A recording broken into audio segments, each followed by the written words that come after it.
Okay, so let's call to order the meeting. Let's start off with roll call. For roll call, I will call the board members' names in alphabetical order. If you have a camera, please turn it on briefly when I call your name. Jose Barajas. Present. Jeff Hornbuckle. Jeff Hornbuckle is not present. Nick Kuntz. Nick Kuntz is here. James Langhorn. Here, can't get the camera to go on, I'm sorry. John Maloney.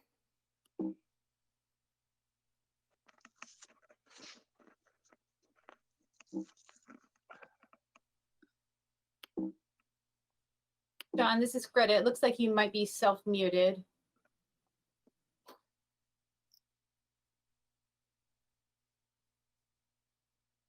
So you might need to unmute yourself in your control panel on your screen, and maybe also on your phone if you're joining by phone.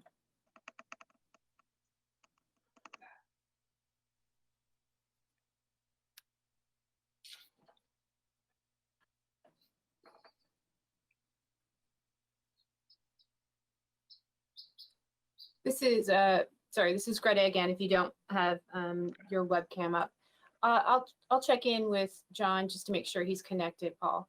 I'll be right back. So we'll continue with roll call. We'll come back to John Maloney. Jim Marston. Present. Paul Spieler is present. So we'll wait here until we get John on speaker.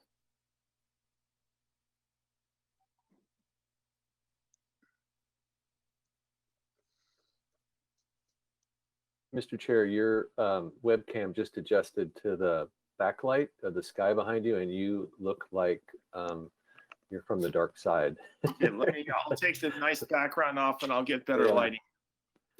So if there's a way you can just turn a little bit to get the sky out. Yeah, there you go. Okay.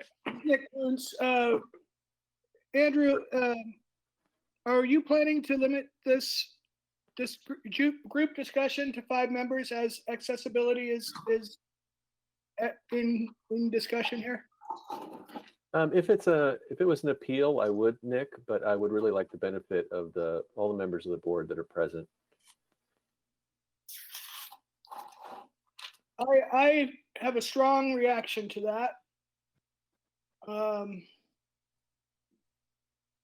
And want to voice an objection. Okay, noted. Well, this is Jim. We had an email from Andrew saying that we'd have it limited to 5, so I was just curious of why it was changed. If this were an appeal item, I would want it limited to 5. This is not an appeal item. This is an advisory item. We're asking for the opinion of board members and input from the board. If the board goes to a vote, we can ask for the vote to only be taken by 5. But I really want the benefit of the discussion from the board, all the members present on the board. I think the community benefits from that.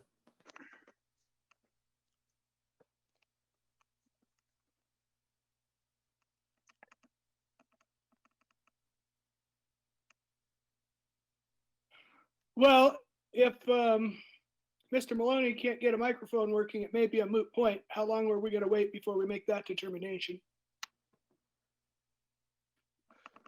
It looks like Greta is re-logging him in from what I can see because he's not on there anymore. Right, I wasn't able to catch him on the phone, and I'm not seeing any email messages, but I did leave him a voicemail message asking him to log out and come back to the meeting, rejoin through the link. So see if that remedies the situation, gets him reconnected. Shall I try giving him a call quick, Greta? Hey everyone, this is Maria. Yeah, I manually dismissed John. He might have had just a glitch, and sometimes by dismissing him and logging back in. So if anybody can reach out John, I can try and reach him too. But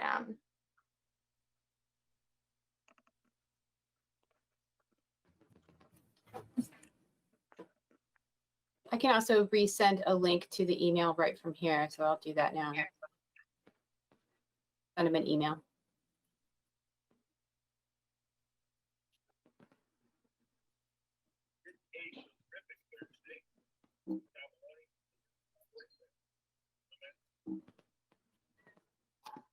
So, Mr. Chair, I think it's appropriate to wait maybe until 2:40, just a couple more minutes to see if Board Member Maloney can re-engage and Okay. be part of the conversation. If not, we can go ahead. Okay, very good.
Well, I think it's time to get started. Hopefully he can join us.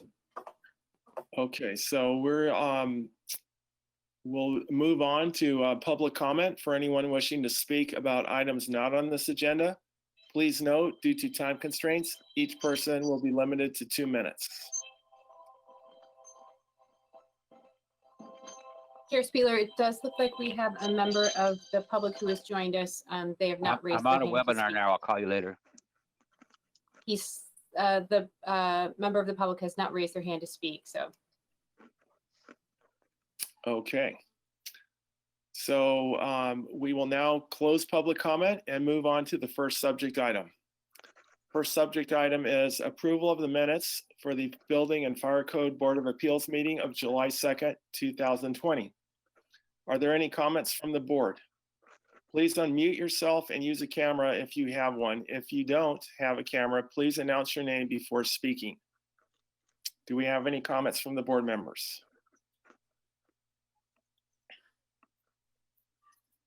All right, there are no comments. We need a motion from the board to approve the minutes. Jim Marston, move to approve the minutes. Okay, thank you, Jim. Do we have a second for the motion? Jose Barajas, I second that motion. All right, let's call to vote on the July 2nd, 2020 minutes. We will use roll call for the vote. All in favor, say aye. All opposed, say nay. Jose Barajas. Aye. Jeff Hornbuckle's not present. Nick Kuntz. Aye. James Langhorn. Aye. John Maloney. We'll get back to John. Jim Marston. Aye. Paul Spieler. Aye. Motion carries. Are there any announcements from the board or staff? Please remember to turn on your camera if you need to speak or state your name if you aren't using a camera.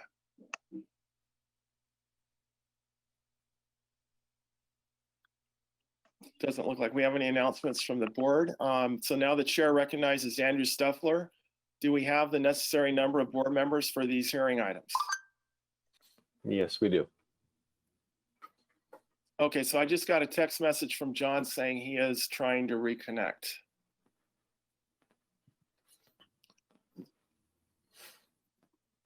Okay, so let me know, Mr. Chair, when you want me to proceed with the staff report. Okay, let's give John.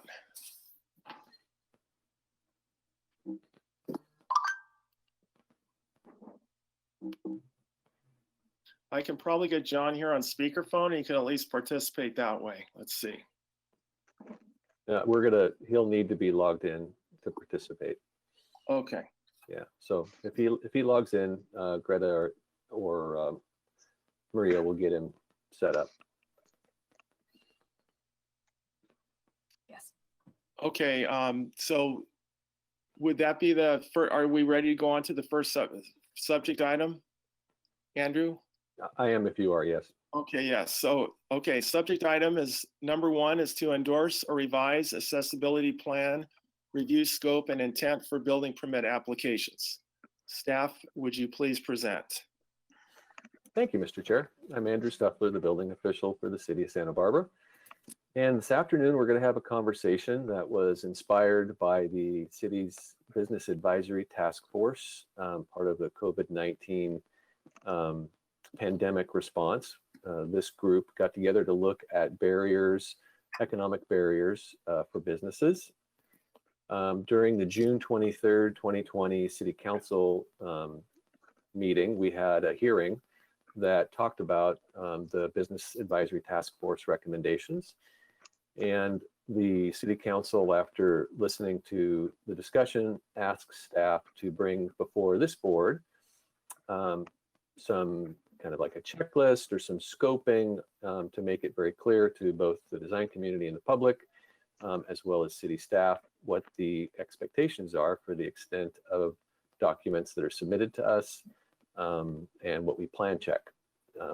But we made it very clear with City Council, and they understood and completely supported that we are by no means proposing to waive any California building standards or ADA federal accessibility standards. They were absolutely not interested in that. So this is really about how much information do we ask from an applicant and how much information do we check as a building department, building division, and how does that play out in the field? And based on what we ask for and what we confirm, what service are we providing an adequate service to the business owners in the community to assure that to a reasonable extent, right, they are not violating the state building standards or the federal accessibility standards in their operations or their construction improvements. So I want to be really clear on that, because this is not about waiving any code requirements. We cannot do that, and we will not do that. What staff has put together for you is just a sample of some of the documents that are used: City and County of San Francisco, City of Santa Monica, our own city, and a California Association of Building Officials template form that is used to facilitate the confirmation of compliance with chapters 11A and 11B of the California Building Code, the accessibility chapters. And we provided those so that you could see how different communities are trying to approach this and what the Association of Building Officials in the state has published as sort of a minimum recommended standard of information that needs to be provided.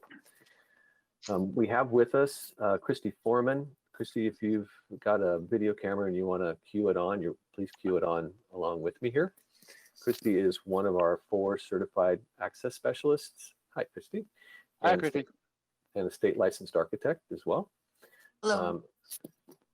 Christy will be here to help us bring answers to you, any questions that you have that are technical, and deal with chapters 11A or B or the federal accessibility ADAG, Americans with Disabilities Act guidelines, and our practices as plans examiners and inspectors in the field, because she's familiar with that as well.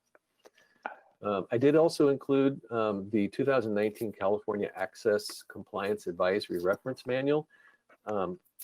that's a huge manual, but I wanted you to be able to see that because that manual, I think, helps put kind of a quantitative perspective on the amount of information that's involved with confirming compliance with the state accessibility standards and the federal standards. It requires a lot of information. So with that said, I would like to play a video that I think helps put some parameters around our conversation today. Most of the issues that we run into, Christy, you can correct me if I'm wrong, but I would say 90% of the conversations and discussions that we have in Plan Check and in the field with compliance involve existing buildings and the retrofitting of the path of travel. Is that pretty much, Christy, what you're? That's correct. Right. So we're gonna focus on that because that is the the primary topic that gets discussed and takes weeks, sometimes months to work out through rounds of plan review and discussion. So I think Maria has the video available, and we'll have her put that up on the screen and play it, and then I'll jump in after the video is finished. But this video is about the path of travel improvements for a commercial property. And the presenter is John Caparelli. He is a state licensed engineer and a certified CASP and the building official for a city here in Southern California.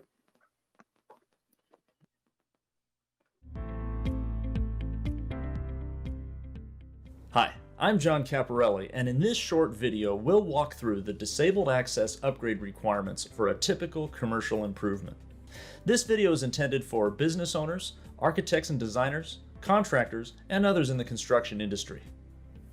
Unfortunately, many existing buildings in California do not comply with recent building code requirements for disabled accessibility. When these buildings are altered, certain elements shall be evaluated and upgraded to provide access for the disabled. For this video, our example project is a clothing store improving a space in an existing shopping center. Here's the space that's going to be improved. It's empty except for an existing unisex restroom. The first step is to evaluate the accessible path of travel serving the specific area of alteration and identify any elements which do not comply with recent building code requirements for disabled accessibility. The building code defines the path of travel to include an accessible entrance, an accessible route to the altered area, toilet and bathing facilities, drinking fountains, parking, signs, storage, alarms, and public telephones. An accessible route is a continuous unobstructed path that can be negotiated by a person with a disability using a wheelchair and that is also safe for and usable by persons with other disabilities. Now, let's walk through the accessible path of travel for our example project. Starting with the entrance door, the following accessible features must be evaluated: clear width, hardware height and type, kick plate, threshold height, maneuvering clearances, level landing, opening force, and closing speed. For this example, the threshold height and level landing do not comply. Next, the accessible route to the altered area and the following features: walk widths, running slopes, cross slopes, changes in level, protruding objects, and detectable warning. A change in level does not comply and the detectable warning is missing. Further along the accessible route, there's a curb ramp which must comply with the following: curb ramp width, curb ramp slope, flared edge slopes, curb ramp landing, and detectable warning. In this case, the curb ramp does not comply. Moving inside to the restroom, the following accessible features must be evaluated: fixture dimensions and clearances, reach ranges, operable parts, grab bar locations and dimensions, dispenser locations, lavatory pipe protection, door accessibility, and door sign. Here, the clearance around the toilet and the toilet paper dispenser location do not comply. And now to the accessible parking and the following features: number of spaces and configuration, dimensions, levelness, striping color, contrast, and diagonals, access aisle letters, surface identification, ISA sign, minimum fine sign, van accessible sign, and unauthorized vehicle sign. Here, access aisle letters, the striping, and signage do not comply. As you can see, evaluating an existing building or facility is a complicated job that requires a solid understanding of disabled access regulations. It is recommended that you hire a certified access specialist or CASP, a licensed architect, or a qualified designer. The next step is to determine the adjusted construction cost of the project. Let's take a look at the improvements proposed for our example project.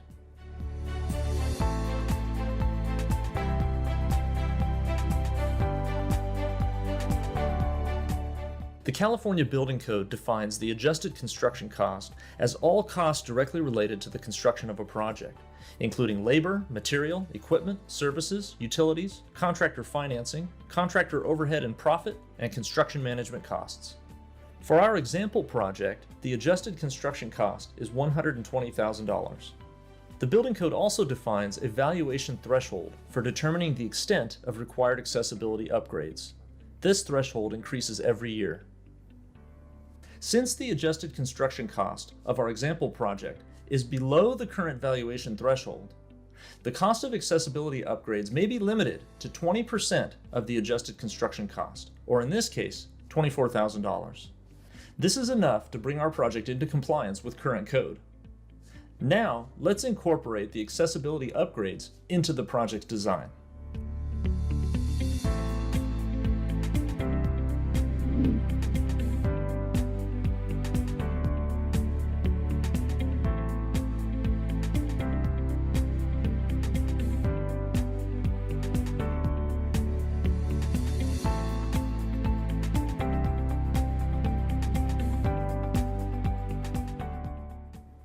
If the adjusted construction cost of a project is above the current valuation threshold, full compliance is required, unless an unreasonable hardship applies. Be sure to include all disabled access information on the construction drawings. All path of travel elements must be shown, and any upgrades identified and fully detailed. Submitting plans to the building department that are missing this important information could delay the building permit process for your project. For more information and helpful resources, visit accesstoolkit.com.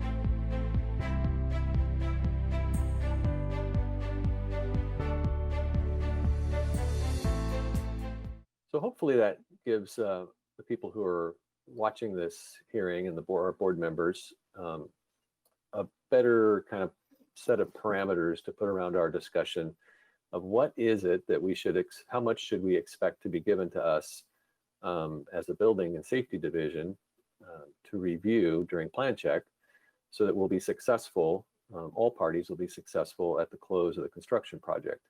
And success is measured by compliance in accordance and to the extent required by the state building standards and the federal ADA. I did add a paragraph in the staff, provide a paragraph in the staff report just to make it clear. A lot of people believe that the building department is responsible for all the accessible features on the property, and that is not true. The building department is responsible for trying to help confirm compliance to the reasonable extent possible, given the resources that we have. But the actual requirement to comply with all of the regulations lies with the property owner and business owner based on whatever relationship they have in their lease, if they're not the same parties. So with that, what I am recommending to start the discussion is that the city use the CALBO, California Association of Building Officials model or template accessibility compliance forms. They are what I would say is probably close to the least amount of information. They're very summary information forms. They're included here. I think, Maria, if we go down to, let's see, they start. Appendix E. Yeah, I'm scrolling down by page here, yeah. So 25 of the PDF begins the instructions for them, and then 26, you can see the actual form. It's a one-page form. So it's pretty summary style information. I'll wait for Maria to get there so we can see that. Page 26, right Up a little bit to 26. There we go. So that's it. That's what Calbo recommends. And I would say this is towards the lower end, the least amount of information that could be provided to a building department as we begin to do our rolling down, Maria. I think this ends on page 35, the last page. So there's quite a bit more information here, right, than Calbo requires or Calbo offers in their template. But for sake of conversation, I'd like, in the spirit of what the Business Advisory Task Force was seeking, they were seeking simplicity and a minimal amount of information that's submitted to us. I want you to know this is what we're currently asking for, and what the Association of Building Officials publishes as an absolute minimum amount of information that they think you need in order to be effective. And then open it up for conversation and listen to the board members share their insights and concerns and recommendations. And then you can either, since just for a starting point, you can either accept what staff is recommending, or you can revise that. And if you want to make a motion and have everyone vote on a motion to endorse a particular approach, that's fine. If we can't get to that, that's okay too. If we can't get to a consensus on that, I think that might reflect a lot of what the community feels. This is a topic that can be very seen from very different perspectives. So with that, Mr. Chair, I'll leave this. Oh, Christy, did you want to share? Please share give the board an insight into why the city had added these additional sections with details. I think that's important for the board to know, and that occurred prior to me coming on board as the building official. Yeah, and this form actually occurred prior to my coming on board almost 8 years ago. But my understanding is that the field inspectors were having a hard time making sure that they were getting the correct items that were required to be compliant, since we have buildings that are not compliant and only 20% of the cost of construction needs to be spent towards compliant. The inspectors were having a hard time figuring out what items were being required for that TI to be compliant and what items were allowed to be left non-compliant. So that's why this form came up, so that we could get it. It's always copied on the front sheet of the building permit set, so that the inspector has something to go by, so that they don't in the field start enforcing something that they shouldn't enforce, or they miss something they should be enforcing. Yeah, thank you. So, and just to add to that, here's an example, right? If someone fills out the summary form like Calvo proposes, it won't have all these details on it about a particular restroom or an entry. So it may be assumed by the designer that element of the existing building was compliant, and that's why it wasn't included in the summary, but the inspector wouldn't know. And the inspector goes out to do an inspection, and no work is proposed for the entry to the building to modify the entry, yet he or she notices that the thresholds and level landings are off. They wouldn't know whether that was considered to be compliant and it was missed by the designer, or whether that was intentionally identified as non-compliant but not included in the 20%. And so this this form helps clarify that for everyone, clarify the expectation. So with that, Christy, unless there's anything else you want to provide. All right now. Okay, we're here, Mr. Chair, to answer any questions after we listen to public comment. Okay, yeah, so let's open to public comment. Due to time constraints, each person may be limited to 2 minutes. We'll have the moderator now check for the panel for any public speakers. Thank you, Chair Speaker.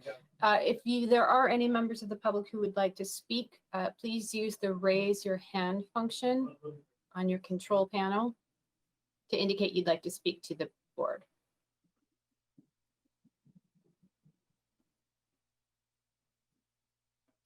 And I'm not seeing any raised hands requesting to speak, Chair Speaker. All right, thank you, Greta. We will now close public comment.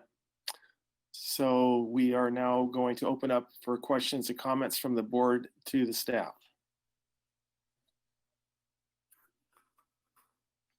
Well, I guess I'll start. This is Jim. I have a few housekeeping questions before we get started.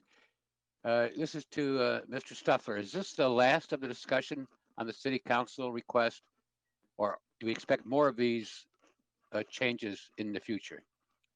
Or does this wrap up the whole thing with the city? I'm gonna need a little more, Jim, than Okay. that. So, I Okay. mean, relative there to the business advisory task force, or, Yes. okay, There were- specific, Yeah. I'm sorry. There were some 3 or 4 things mentioned. This doesn't really cover them all. I'm glad if it doesn't. And this is the final reply to COVID-19 Business Task Force. So I just wondered if you had something more planned or whether this is it. I see. If you look at let's see, there were 10 items on the Business Advisory Task Force recommendations to City Council, and that's attachment G in this in the handouts that are provided. So those 10 items we will be providing response back to City Council on those. This is item 5, I believe, of that 10-item list. And last meeting we talked about item, was it 2 or 6? 6. We talked about the structural engineering item. Okay. So this is not the final reply then, correct? Correct. There are other items, recommendations Okay. by the Business Advisory Task Force. Yes. Okay. Thank you. Now, Jim, sorry to interrupt, but I want to just get a point of clarification on your question. Andrew said that he will be responding to others. Will this board be hearing agenda items related to those? Yes, you might. Board Member Kuntz, we have, we sat down with City Council and we recommended to them to bring these 2 items to the board. And if I recall correctly, there were several other items that they added in. And I'd have to go back and look at the minutes to see that. We want to, they also set up a task force that, not a business advisory task force, but a task force to look at our operations here. And I'm sure that these recommendations will be part of that conversation as well. So I would expect the board will probably see, 1 or more items come back to them for conversations similar to this about our policies on the extent of inspection, plan check, things of that nature. Thank you. Go ahead, Jim. okay. On the summary, Mr. Stuffler, it says on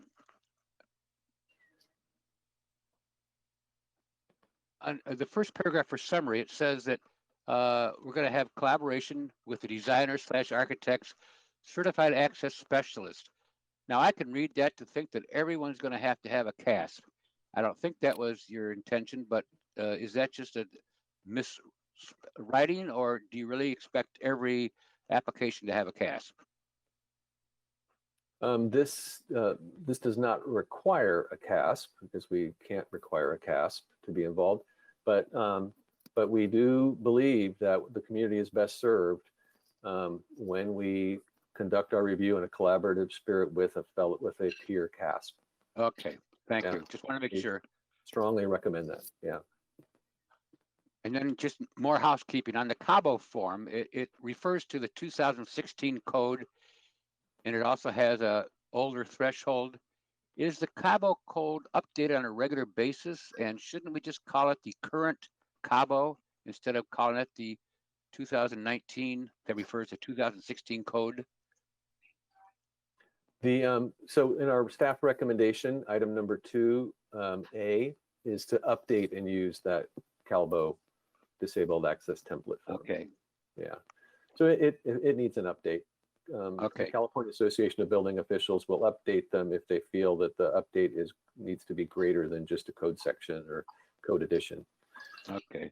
And another item I didn't really understand, the Cabo code called for all hardships requests to be heard by the appeals board. Does this mean, and that's also for those of below the threshold, okay? It says that in the below threshold statement. So does this mean that below the threshold, applicants can ask for a hardship on their 20% requirement, or I don't understand how you can go to the appeals board and have a hardship if 20% is required. So can you clarify that? Well, it's my understanding that what Calbo is recommending with this form is that if someone is applying for a hardship, regardless of the construction valuation of the project, that hardship be ratified by an appeals board. Okay, so then it is possible to have a hardship and not have to spend your 20%? Yes, we've Okay, seen so that. I think the board has seen that where there someone is at like 5% or 12%, and the next item that they have on their list, the last thing that's left to do is the elevator.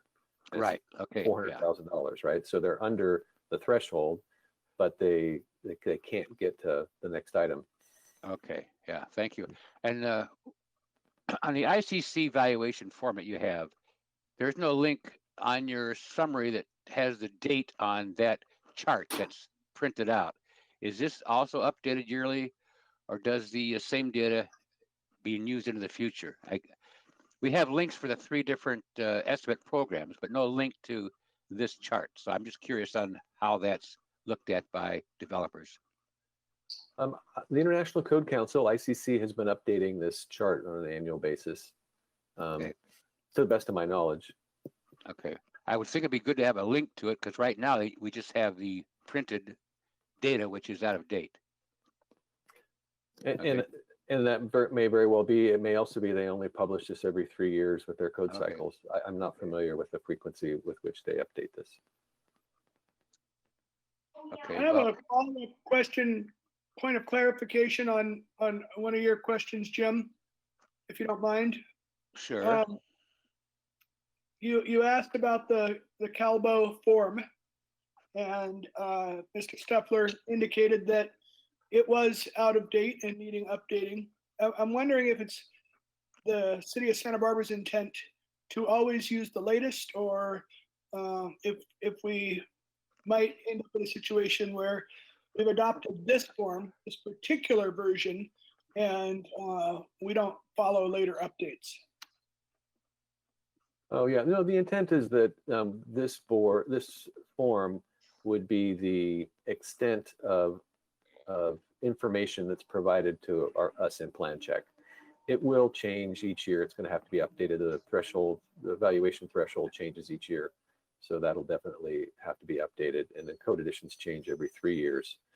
But the intent is, and that's a really a good point. I'm sorry I didn't make that earlier. We're trying to define the extent of information that we're going to ask for from the community, and the extent of information that they're going to use when they're putting their plan together. I get that, but I still don't have clarity on if next week Calbo issues an updated form. Is that the form you will use? Oh, no, that's not the intent anyways, unless it's a, markedly superior form or something. But what we're trying to do is just identify this amount of information as the minimum amount of information that would be acceptable to submit to the city, along with a complete set of plans that show 100% compliance with the building code. Thank you. And I have one more question for Mr. Stuffler. I noticed that the San Francisco form you sent us shows that they demand the Marshall and Swift construction cost index. I know I'm a pain in the butt for this, but again, this has to be based on construction costs, and we're allowing people to just use an estimate that's very, very low. You yourself even said this ICC is very low for this area. Can you explain again why we don't ask for one of these current, more accurate estimate programs to be used? What is the advantage of giving them this ICC break? Well, I don't see the ICC standard as a break. We took this before the Board of Appeals on somewhere in the latter end of November of 2017, which resulted in drafting the policy that was put into place. So we probably should go back and read the minutes and listen to that meeting to find out why we ended up settling on using the ICC table instead of requiring one of the 3 others that are listed in the policy on page, come on, what page is this? Well, I clearly remember that discussion. page And 4. I have a very clear recollection of Mr. Stuffler, you saying, I wish I could get a contractor to build at the rates that the ICC table says. And so I feel like we've set a floor here. I understand that why we went this direction. I think that we needed to streamline things, but I feel that we've set the floor too low. And at the time we visited this issue more than 2 years ago, I wasn't fully aware of the implications, and now I'm a little concerned that it seems that most applicants just see this as a very advantageous floor, and that's what they provide. Do you see applicants providing any other figures, or do everybody or the vast majority of people just default to the ICC valuations because that's the most beneficial to them?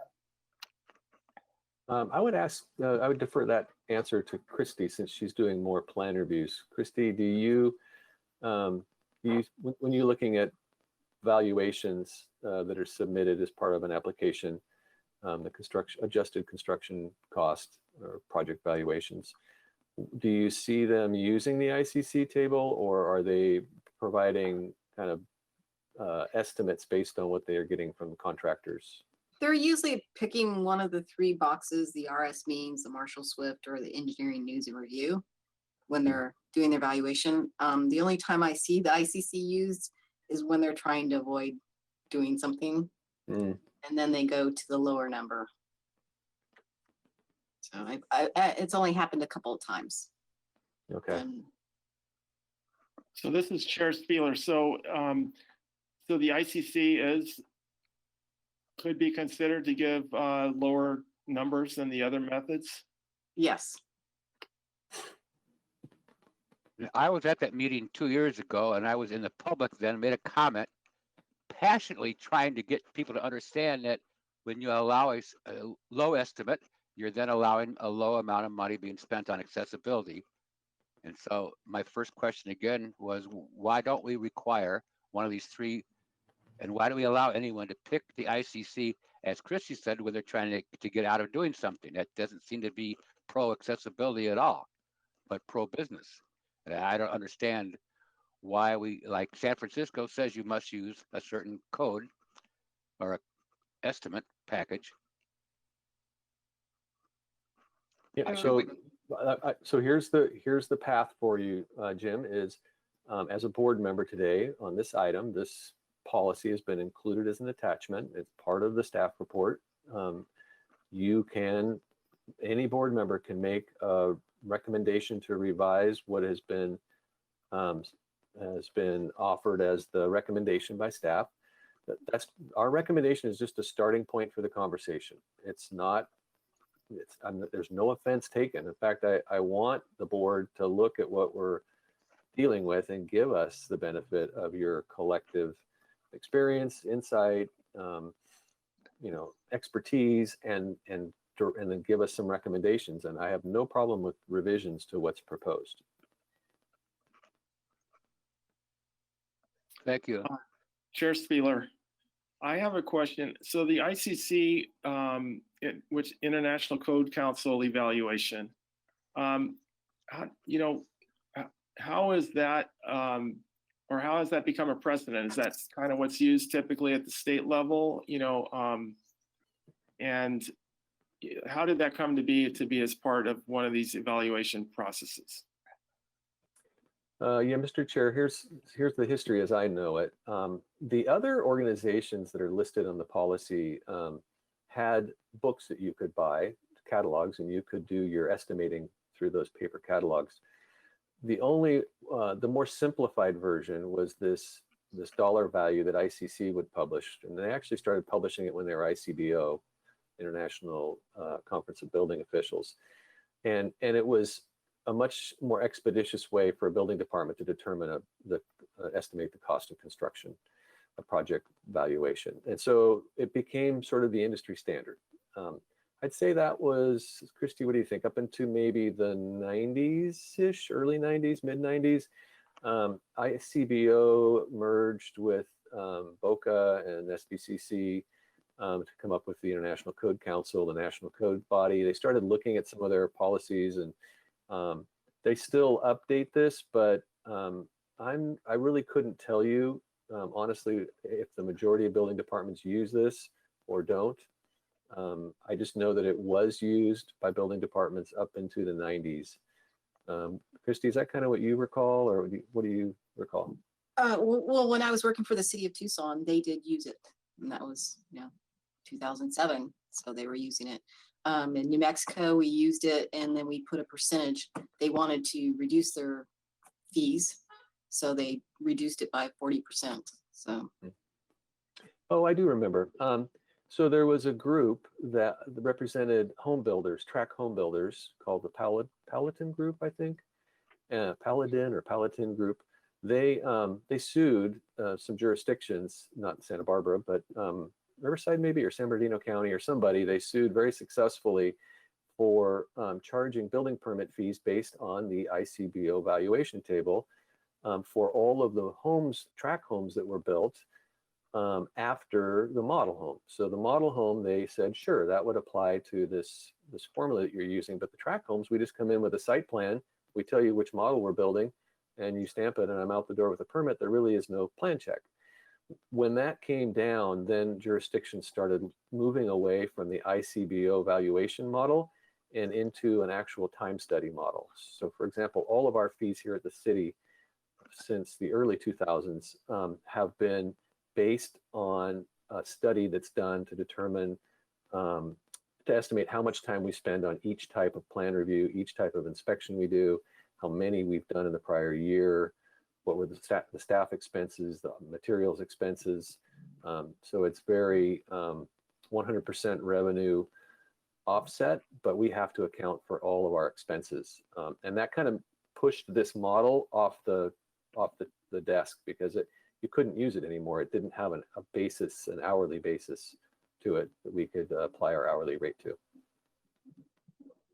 This is Jim again, just with a comment, but my real problem with the ICC, as far as I know, there's no geographic difference here. So building in Santa Barbara or Vail is the same cost as building in Fargo, North Dakota or Alabama. It just seems to be, I don't think there's any percentage increases for other towns, and it seems unfair. There is, Jim, just so you know, there are factors that the ICBO publishes another table that has regions in the country, and then they have factors that you multiply these numbers by. It just so happens that the factor for Los Angeles is the basis, is the number one, and it's either Los Angeles or San Francisco that you can pick for here, so we're closer to LA, so we pick LA. Okay. But that's how they do it there, and I didn't include the other table because it doesn't do us any good when we're in the Los Angeles region. So. Okay. But they do break it down. It's just very big. I mean, that means everything from, here to out to the desert areas of California. I mean, there's a lot of different communities with very different construction costs. Okay. So to make sure, Andrew, thanks for that clarification. So to make sure, this chart that you show is actually the Los Angeles construction cost estimate, correct? It is for the Los Angeles region. Okay. It happens to be the base one. Okay. Okay, thanks. Okay, this is Chair Spieler. So I have another question. So this, the ICC valuation form, is that the simplest and easiest one to check for the building department versus the RS means and the other methods? Christy, would you be comfortable answering that? I would say yes, it's the easiest because that's the one that's available to us. The other ones we don't have the publications for.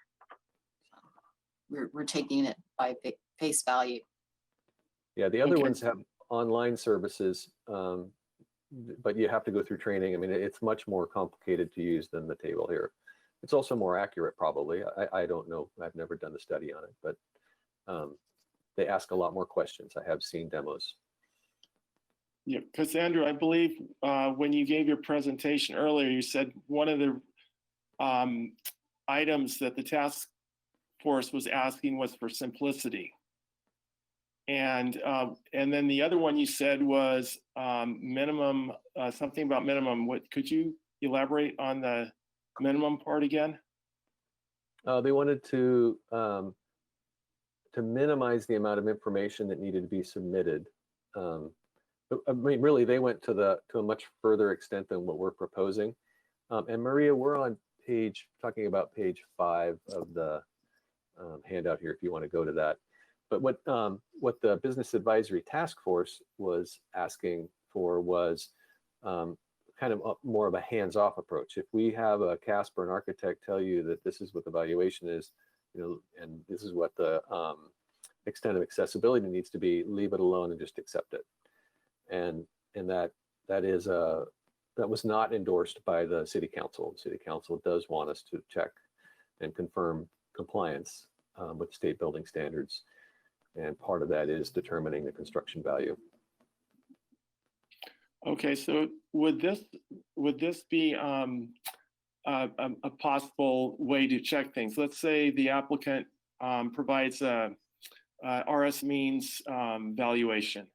Would you then go check that against an ICC evaluation that you typically use now? Christy, do you want to? I have not been, I've been believing that they're honest. Okay. In the spirit of the, and I think part of the discussion we might recall from, well, it was a while ago, November 2017. But the idea was, if no matter what's submitted to us, if it looks questionably low, we're going to check it to this table. And if it fails this table, you know, if it's lower than what this table produces, whether it's RS means or anybody else, we're going to go back and say, why is it so low? You're below, and then maybe there's a reason, right? And we'll listen. But that table was going to be our baseline. All right, thank you. I got a quick thing to point out, and then I'll be quiet for a while. I used to work in civil engineering, and we always based our fee at the end. It started out with on the estimate, but the end it was based on the true contract. So I checked with the Division of State Architect. Now they only work on schools and universities, stuff like that. But they actually asked for the contract at the end of the period to base their accessibility on. And we don't ever ask for anything. So we get perhaps a low estimate, and then it's that way forever, no matter how many change orders were done. And it just seems like we're opening up a can of worms. So I'll leave it at that, but I don't know why we can't get a little bit more of the real cost, because the real cost affects the accessibility spending. So I want to jump in here, Nick Kuntz. Jim, I agree with you, and I think what I'm hearing is we can, if we knew how to ask for it. It's open for discussion at this time. If ICC is not accurate enough, what alternatives do we have? I wonder if anyone here has any experience with something that is as simple or nearly as simple, that wouldn't add complexity to staff's work, but might provide us with a better point of reference.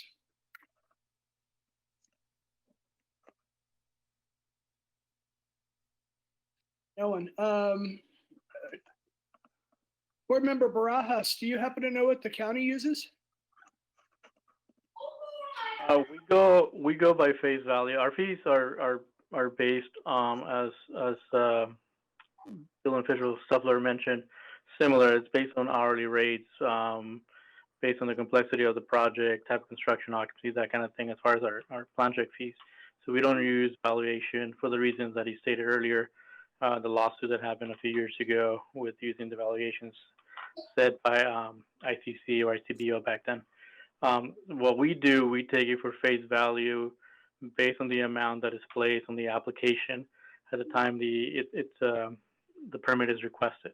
If we see that the number looks low, based on what we've seen other projects come in at, we will ask for at least 2 quotes from licensed contractors, different licensed contractors, We have not gone into the RS means or the Marshall and Swift or the NR to verify the values. Okay, Mr. Barajas, I think Nick was asking more, not what your fees are based on, but what is your accessibility or your construction evaluation that affects accessibility based on? You still Correct. take that? Yeah.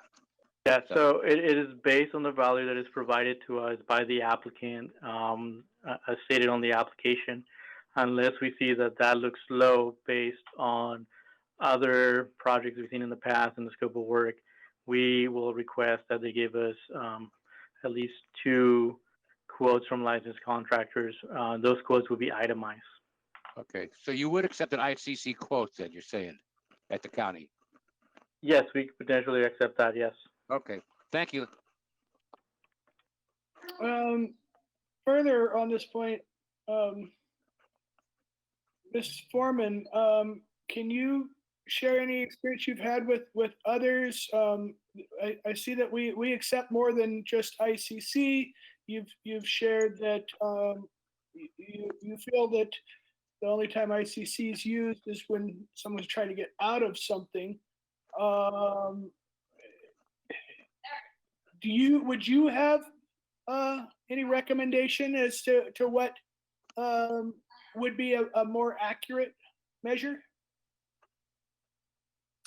The only thing I could think of is if you could take the ICC number and create a percentage that you wanted to increase that you felt was practical for the Santa Barbara area, Santa Barbara region. I think that's an option that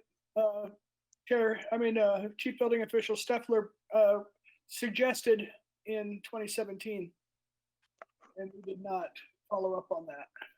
Yeah, the difficulty with that is making the finding that justifies the factor that we're going to adjust the construction valuation by. That's a very large project to contract with some accounting firm to go out and look and somehow determine what was actually spent on construction projects, and then go back and reverse the math to see how would it have played out in this table that ICC publishes. We don't have the capacity to do that internally. That's a pretty good sized project. But if we can if that's the direction we want to go, the board can recommend that. I wouldn't recommend to hang your whole approach on that, because if we're struggling right now, right? Like all the cities and counties are budget wise. So I don't anticipate there's going to be a lot of money to be put out there to hire a firm to come in and do a study to further refine the table. But you could certainly ask. I would just recommend you have a fallback approach as well. So what are the other options that we're allowing today besides ICC?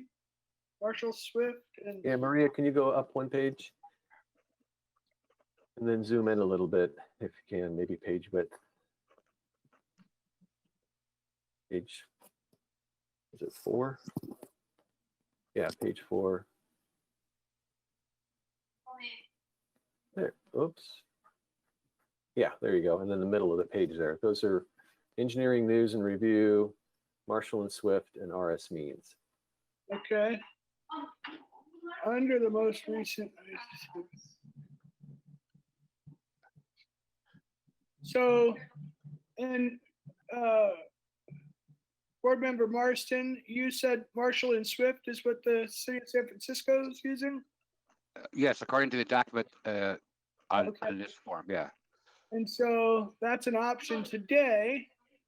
And does staff see a problem if we allow the same 3 measures, but when there's something that's submitted that seems in question, that the fallback default becomes Marshall and Swift? You can certainly make a recommendation and see if you can get consensus or majority. I'm looking to see staff's reaction. If before I make a recommendation, I would want to know how staff would feel about that. Is that create any problems for staff in a process, from a process perspective. I'm not looking to make things more complicated. I'm trying to make things more fair. Right, okay. Christy, when we're doing a plan review, do the applicants typically provide one of these three construction cost estimating summaries to us, or do they usually just provide the number on the application, and then they'll provide the detail if we ask? So on the form, it has those three options of how they're doing their valuation. They'll check one of the boxes and then provide the number, the cost of construction. Okay.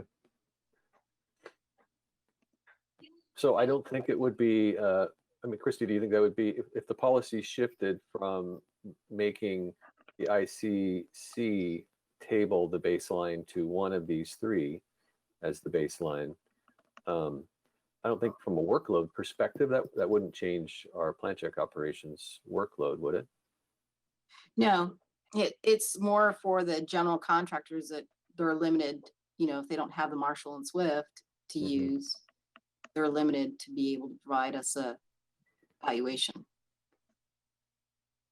They're frustrated that they can't just do their own bid number. So this is Chair Spieler. So yeah, so a company is going to have, they're going to be set up on RS Means. That's what they're familiar with. Another company may be Marshall and Swift. It's kind of like as a structural engineer, I draft with AutoCAD, and some architects draft with maybe ArchiCAD or something. It's like requiring them to use a different type of software than what they're familiar with. So I would think you would, you wouldn't want to penalize firms to have them learn a new type of software or estimating system. I think it's really nice to give them three options to use, or even the ICC. If it's simple, it helps save time, and that trickles down to the end user, obviously, eventually. Just to be clear, I'm not advocating that we remove any of these three common mean or valuation options. I'm concerned that the fallback is an opportunity to exploit, and that we should maybe remove that questionable one and require it be one of these three. And in the absence of one of these three, instead of going to that really low number, we pick one of these three that's the fallback. Chairman Spieler, Jose Barajas here. I have two questions. One of them is, building official, has there been an informal tracking or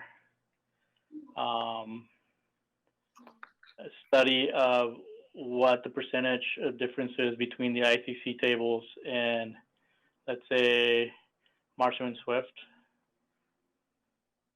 Not that I'm aware of. Okay. You also mentioned that there may be some training involved and some cost for signing for memberships for the IS Means or Marshall and Swift in engineering use and review.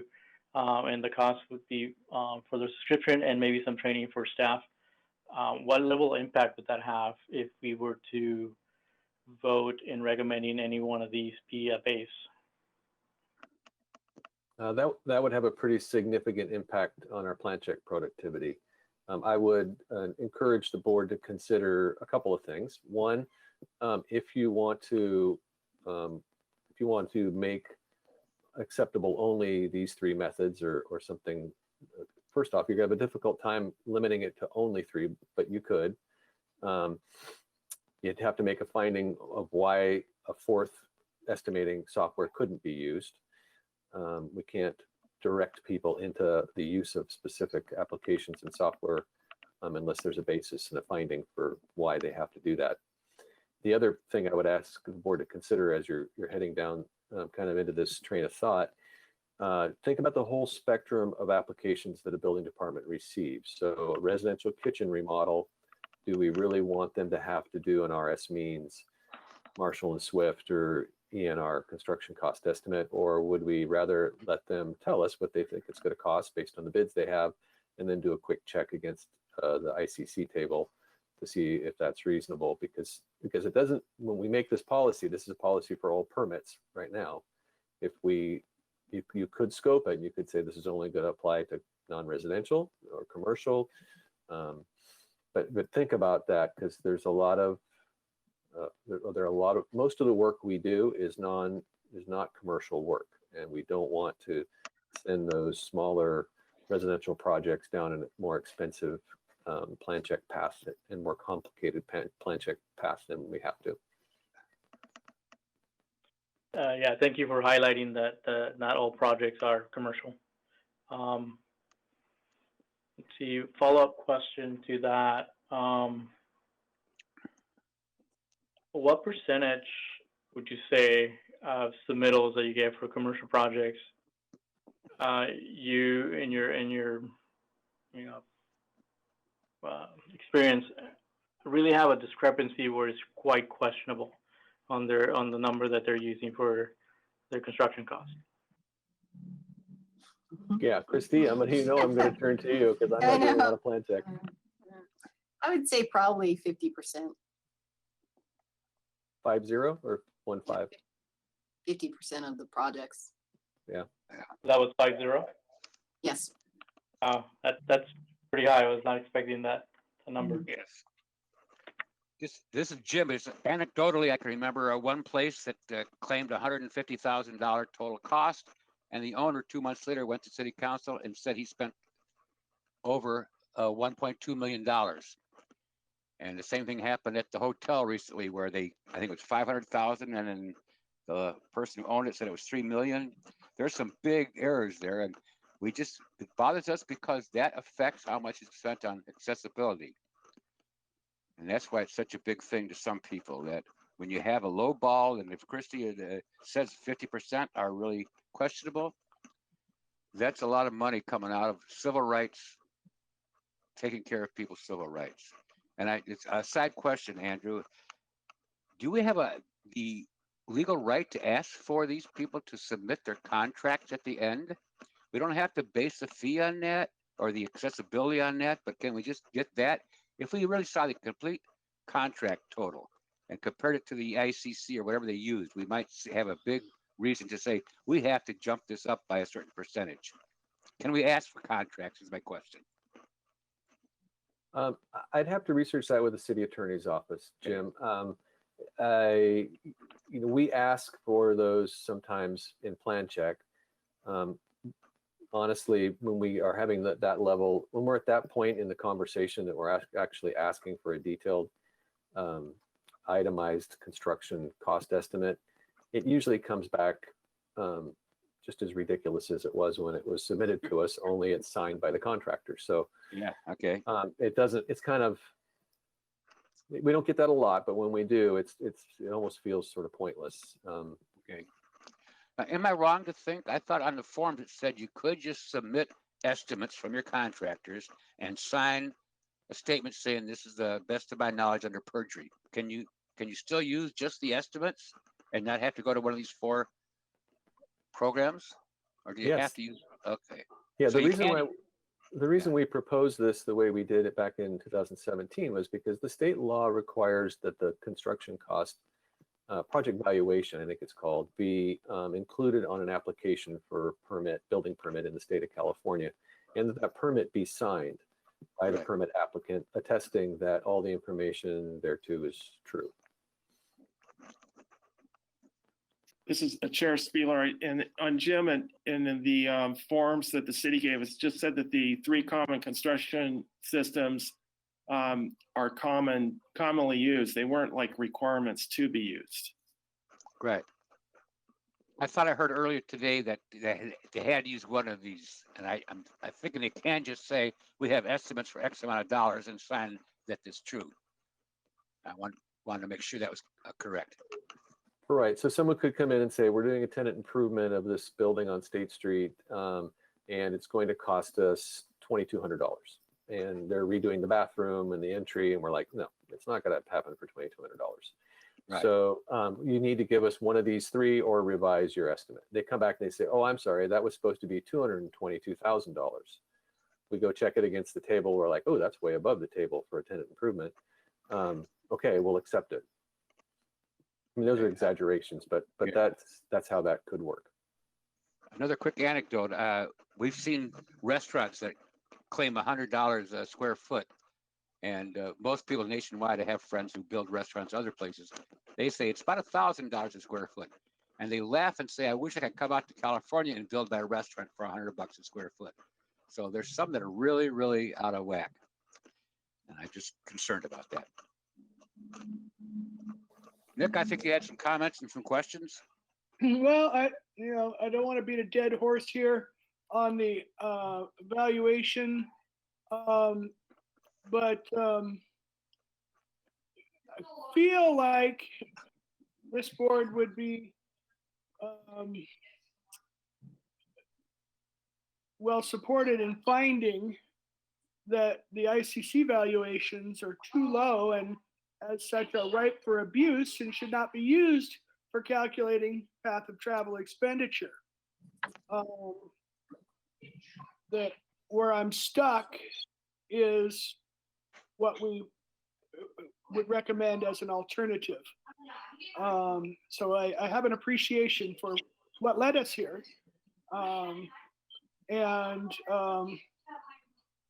have a strong desire to try and improve upon what we've done and the intent behind it, which is to make things easier for all involved, but without sacrificing the every penny that is needed towards accessibility.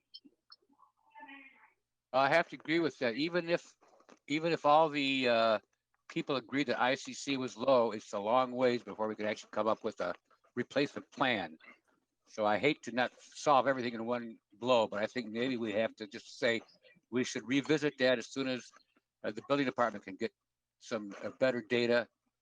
I just don't think that we're going to agree right now what to replace ICC with. I'm a little afraid that if we don't address it now, it may be 3 years or more before we have such an opportunity. Yes, I was going to put a deadline on that, but that's just my thought. What are the other people that have in mind? We haven't heard from some of the people yet. Mr. Chairman, Jose here. I echo what board member Morrison and Coons have just stated.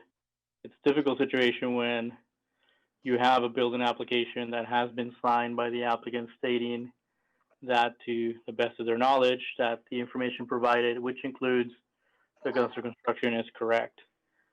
I have a question / suggestion, I guess, would be, can the ICC building valuation data sheet be set to,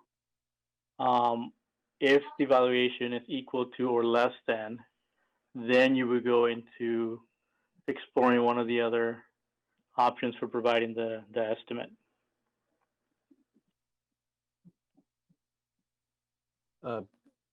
So that is how the policy was intended. I think it's written that way. Okay, then I didn't understand the policy. Apologize. Yeah, no, that's okay. The intent was that someone submits a building valuation and we test it to that table. And if it's above the table, we accept it. If it's below the ICC table, then we say, you need to revise it. And here's one of the 3 methods you can use if you really feel that it should be that value. Do it prepare it in one of these 3 systems and show us. Otherwise, you'll need to revise your valuation. I see. Yeah.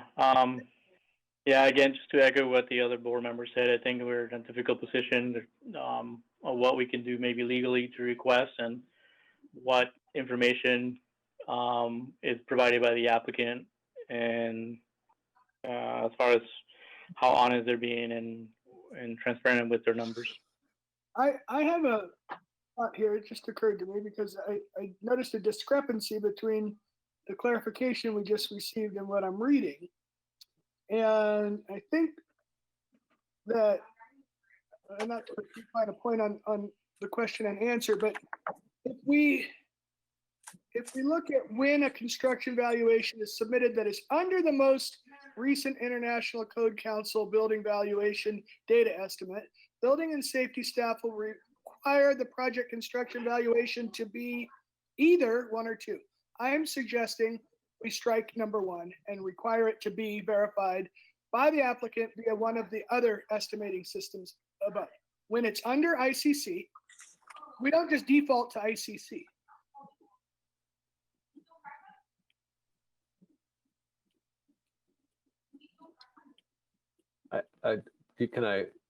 Well, we're still talking with staff. I would imagine you're not in the deliberation. Yes, yeah, this is open discussion.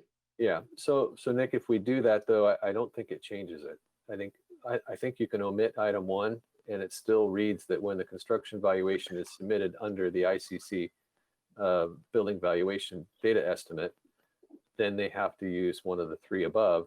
So they just resubmit it at the ICC building valuation data estimate minimum. And then they don't have to use one of the 3. Kind of, I mean, I see what you're trying to get at, but striking 1, I don't think is going to get us there. Same effect. What I would add, board member Barajas here, is according to what Bill and Fitzgerald Stuffler mentioned earlier, if we were to strike that, what this would lead to is having plan checks take longer because it would create, it would increase the workload on staff. So by extension, we may potentially be doing a disservice to the public by taking longer on plan review. This is Board Member. This is Jim Marston again. How about it if we ask the 3 plan checkers who run into this problem with low estimates all the time to come up with what they think might be a good solution? I mean, I'll believe Christie's thing at 50% are way too low. I've heard other estimates that higher. To me, the people who really know what's going on are the plan checkers who actually look at these numbers and probably laugh to themselves or kick themselves and think, why do we accept this? So is that a possibility that within a month we get a little draft from the plan checkers and say, this is what I think is going on, and this is the percentage that we're underserving the disabled community and civil rights, and how to fix it? Well, Jim, that is what we did in 2017, and then we brought that to the board. We can certainly revisit it again and get some kind of updated feedback from staff. Christy, do you think that there's a conversation to be had there, that value in that conversation? I think we have good standards to go by. It would be nice to just, for me, it would be nice to just have a set. This is how it gets estimated, and there's no flexibility, because the numbers are all over the place that we see. What is the good standard that you would advocate for? I worked in 2 other jurisdictions and we used the ICC, but we adjusted the numbers based on our locality. And New Mexico, it was a lot less expensive to build, and so they reduced it by 40%. And Christy, where do they get that reduction number from? Do they have to do a big audit, or how do they come up with that reduction? My understanding, they just took it to mayor and council and got it approved. Oh, okay. We all know that Santa Barbara costs a lot more than the whole LA area, and I wish there was some simple way we could come up with a percentage increase, at least. So Chair Spieler here. So I think I want to know if I heard this correctly, but okay, 50% of the estimates that come in are considered undervalued, Christy mentioned, but then they would apply the ICC evaluation estimate and then tell those 50% to come back and justify their number based on one of the 3 proposed evaluation systems. So is that the correct process for that 50% that you feel has come in low? Correct.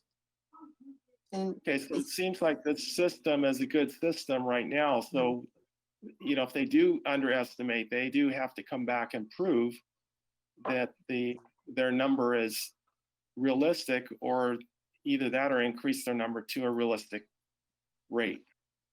right, what we're seeing is the ICC number is low compared to what we see when we get the RS means or the Marshall Swift evaluation. Yes, and when you see that low number, you can't say, we want you to use another system, No. right? You're just, okay, yeah. Yeah, we accept it. So the building community, some members of the building community has identified a nice advantageous floor that they can rely on to support their efforts to exploit the system. So I'm looking to raise that minimum in the interest of fairness. But maybe the recommendation from the board at this time is to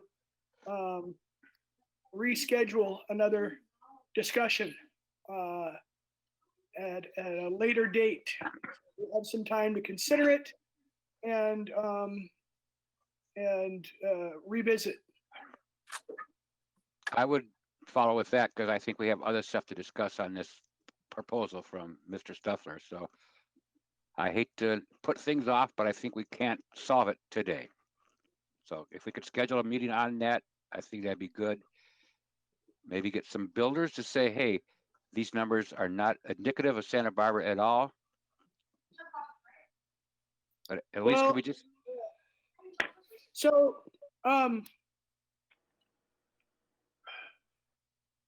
in terms of point of order, I think we have to address, do we have a standing motion that we need to address first now?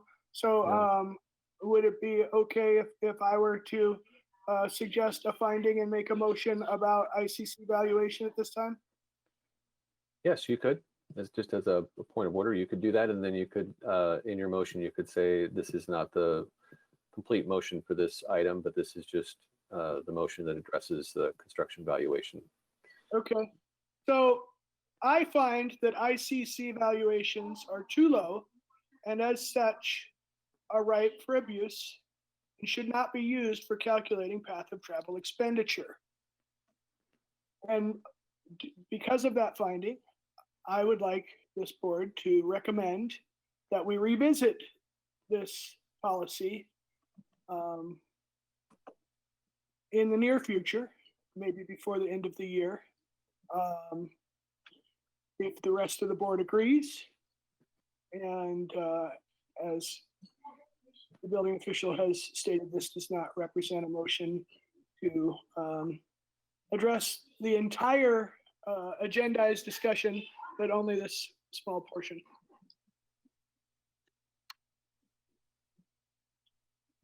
And to be clear, this is Board Member Barajas. What are we asking staff to provide back to us?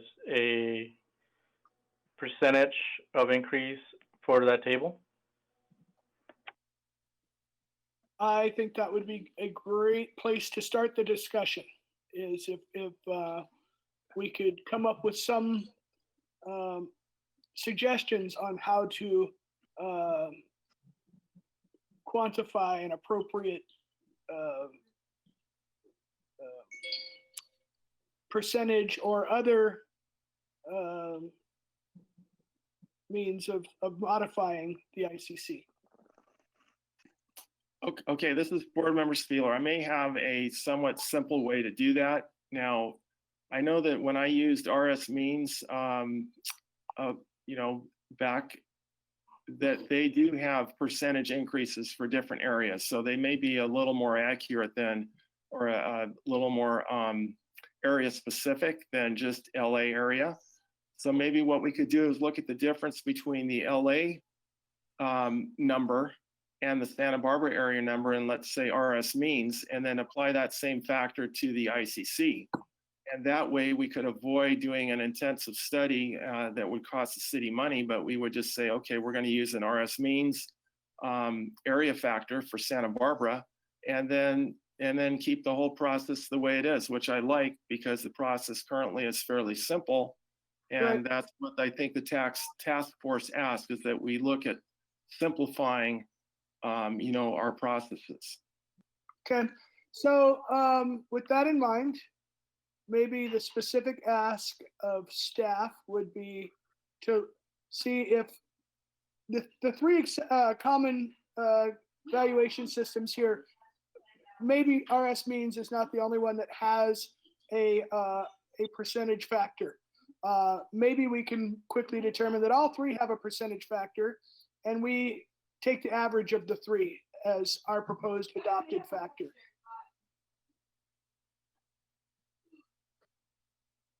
From a workload perspective, that's not a task that we're going to be able to take on in the next 6 months. Just to find out if either any of these three have a factor that they use. Well, I'm anticipating what we're going to need to do is take the ICC table, and there are about 20 or 30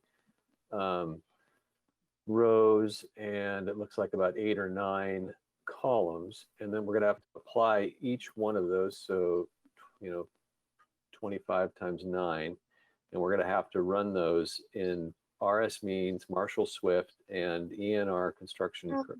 No. I think you misunderstood my suggestion. Okay, sorry.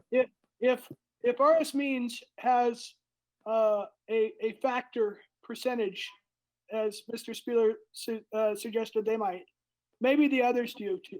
And maybe we find that they all have a factor Oh, I see. in the 10 to 20% range for our area. And then we average the three out of fairness. We don't pick one. We say, RS Means says 10, Marshall Swift says 12, and Engineering News and Review says 8. So we average it to 10. And that's the factor that we adopt. We can look into that. That's definitely doable. Okay. So that would be the ask of staff, and then we revisit this based on the finding that ICC is too ripe for abuse. So may I make an attempt at restating your motion just to make sure I understand it? Absolutely. The motion, it sounds like, is something like directing or asking staff to go in to contact RS Means, Marshall Swift, and ENR and see if they have a regional modifier for the city of Santa Barbara and the city of Los Angeles, and determine the difference between the two of those and come up with an average amongst them of the difference between LA and Santa Barbara, and revise the ICC table accordingly, and then schedule a hearing before the board with the revised table and the findings of staff before the end of the calendar year. And the finding for this motion is that we have concerns that the ICC table is substantially lower than the reality here. I think that quite succinctly covers my concern. I have one question there. Andrew, you said that you thought the LA was the entire LA region, not the city of LA. And now your motion talks about comparing Santa Barbara to the city of LA. So, but I think you said that the ICC was based on the LA area. That's correct. It's based on a region. I think that's why it's coming out lower than we are comfortable with. Right. Because it's considering parts of that region. So I would ask you to direct me to the specific part of LA that you want us to compare to make the adjustment. Do you want us to average the whole? For example, if we contact RS Means and they say we do it by zip code, do you want us to go look at all the zip codes in the region of LA as defined by ICC and take an average of that? Well, why don't we just look at 90210? Well, I mean, this is I think you misunderstood my point. If the ICC is based on the entire LA area, then we don't want to compare Santa Barbara to just LA or a zip code. We need to compare it to that whole area. And Yeah. if RS means doesn't have the whole LA area, then we can't really come up with a factor. Well, you can. You have to add up all the factors for all the areas and then divide it Okay. by the number of Okay. factors. Okay. Yeah. Well, let's That's a see what much can be larger. done easily. That's a much Well- larger project. So Maybe we should look at at first identifying the most comparable area in the Los Angeles County. And well, if you're concerned, I mean, I'm just going to give you some opinion here, and you don't have to take it. But if your concern is that the ICC table is too low, that's probably because it's taking into account the lower construction valuation parts of the LA region and the Correct. higher, and coming up with a median. So you might want to think about the LA region and say, what is the median? What's a median community in the LA region that, if we're going to evaluate this table by relative to Santa Barbara, would reflect the difference that we're anticipating? This is the part that's difficult, right? If you don't have the data, it's hard to know when you look at one of these numbers on this table from ICC, right. what's the relativity, right, to Santa Barbara? That's why I was picking a community, because if we pick a community, then we can do the one-to-one comparison. Right. Well, I think that Santa Barbara is not comparable to the median in the entirety of the county of Los Angeles, or the Los Angeles area. But if I had to pick off the top of my head some areas that were more representative, I would think that we are maybe much closer to Beverly Hills, maybe not quite that high, maybe Santa Monica, although that's probably still. So how can we get there? How can we decide the most comparable LA community? Nick, what we maybe should do is have staff look at RS means. They may have an overall LA area factor, and they may have other factors for cities within LA. So perhaps maybe we don't really know what that is because we don't have the RS means data in front of us, but maybe we could have staff go look at that and like, yeah, Santa Monica sounds like maybe a good average city in LA to use as a comparable if it is per region, per city in LA, but they also may just have an LA area factor, and then we could easily apply that to the ICC area factor and come up with an easy one for Santa Barbara. But Santa Barbara is the same way. Places in Santa Barbara are going to be more expensive to build, like Montecito versus Goleta, or Yeah. So maybe we need to go look at RS means, have staff look at it. And the thing is, my concern is I don't want staff to spend a lot of time on this. This should be a fairly quick, maybe a half a day review of RS means factors and then coming up with some, maybe looking at it. I mean, we just don't know how these factors are arranged. And, I don't want to create a lot of work for staff right now. Yeah. And I want to move this discussion along. I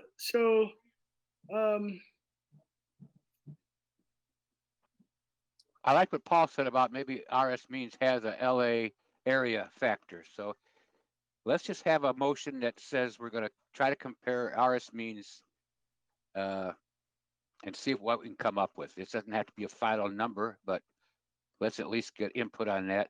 What I would love to see is something where the plan checkers could actually give us total secrecy, some of their worst, one or two of their worst cases of how much cheating is going on, just so we get a really idea of some of these that are like 1/10 of what it really costs to build something. I don't know if you could do that, but I'd love to hear from each of your plan checkers, some of your horror stories of what you've had to put up with. But let's try to get a motion on that and move on. So Andrew, I liked the way you framed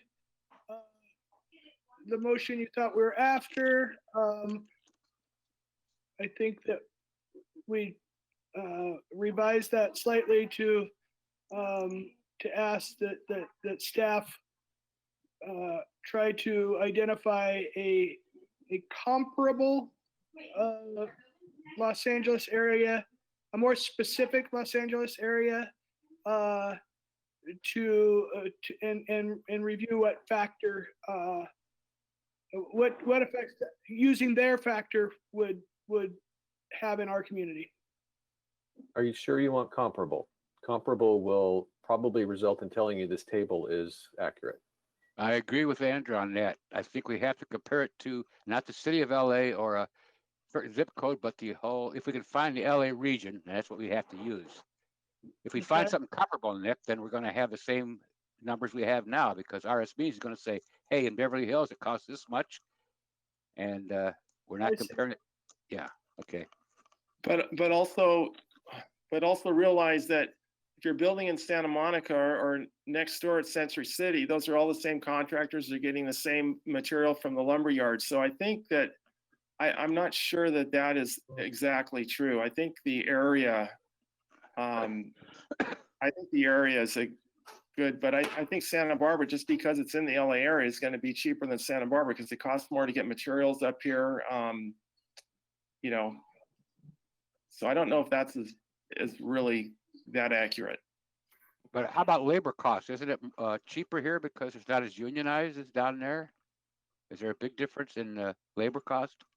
I don't know. We have a lot of labor that travels up from Lompoc area and down from Santa Maria. And so you got travel time and travel cost in there. And so, yeah, wages are higher here just because it costs more to get here for the average construction worker. Okay, let me simplify this since in the interest of time and so that we can come back to this. Can I move that we table further discussion on this topic until next month? We revisit this discussion next month, and maybe we all bring something different to the discussion at that time. Well, I would like to make a motion to have staff look at an area factor for Santa Barbara based on the RS means guide, and see if they can find an LA area factor and then compare that with the Santa Barbara factor, and then we would propose to use that factor for the ICC table. I like that, Paul. This is Jim. Okay. All right. So the other thing on this is that we need to review the rest of the staff's. So Yeah, hang but on. Let's make a motion and have a second and have a board vote, and then come back and revisit the rest of the item. Okay. Would anybody like to make a motion? Well, I Paul, liked Andrews. I liked Andrews as long as he changes the city of Santa LA to the LA area. That I think that Okay, was a so good motion. let me attempt that motion. So I'd like to Okay.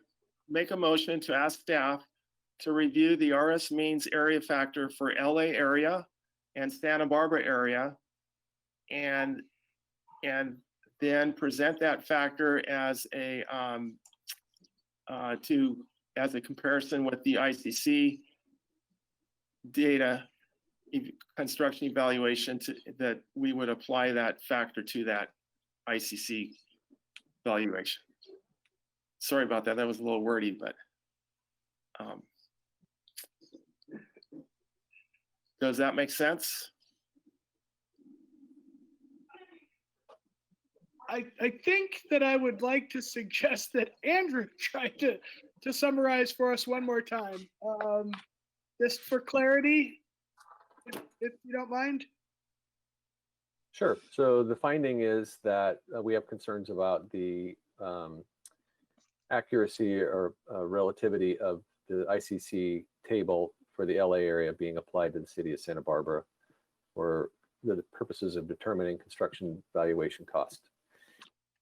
So what the board would like is for staff to look at the RS means, Marshall Swift, or ENR estimating tools to see if they have regional modifiers for the LA region, similar to what's used for ICC by boundary, and the city of Santa Barbara or the Santa Barbara region, and come back and present to the board the difference between those factors that would be applied to this table, the ICC table. I so move, if that's okay. So Okay. can we accept that as the motion since, okay, so let's, so do we have, I made the motion. We need a second. okay, so do we have a second? This is Jim. I'll second that motion. Is there any discussion by the board members for this motion?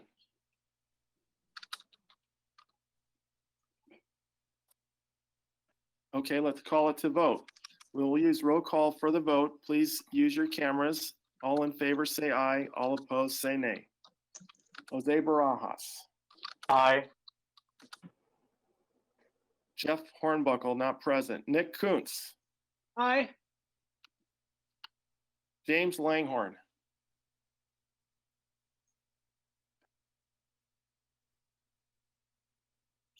okay, we don't have James online. John Maloney.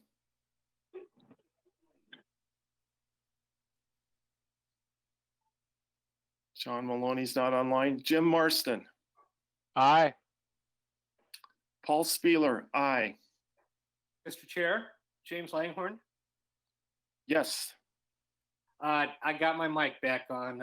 I'm an aye as well. Okay, great. Well, we have a unanimous decision. John with the Maloney, board- can you hear me? Yes, John, we can hear you. Okay. Aye. Are you an aye? Aye. Okay, John, Aye. John Maloney is an aye. So we have a motion that's been carried. All right. Now let's go on to the rest of the report. We want to endorse or revise the accessibility plan to review the scope and intent for building applications. So there's more of the report. Do we have any more comments on that? Yes, I have some comments. I want to give a little bit more perspective. I feel like we're hearing this agenda item today because the business community is demanding less regulatory oversight from the municipality. I feel like their proposed changes under the guise of economic recovery from the fallout from COVID-19 had far-reaching implications to accessibility. And members of the disabled community raised concerns to City Council, who expressed support for protecting accessibility. And council directed staff to bring those recommendations to this board in an effort to ensure that state accessibility requirements are not circumvented. Those policy changes would almost certainly have been reviewed, implemented by staff without or with council support and without review by this board, if not for the accessibility concerns raised here.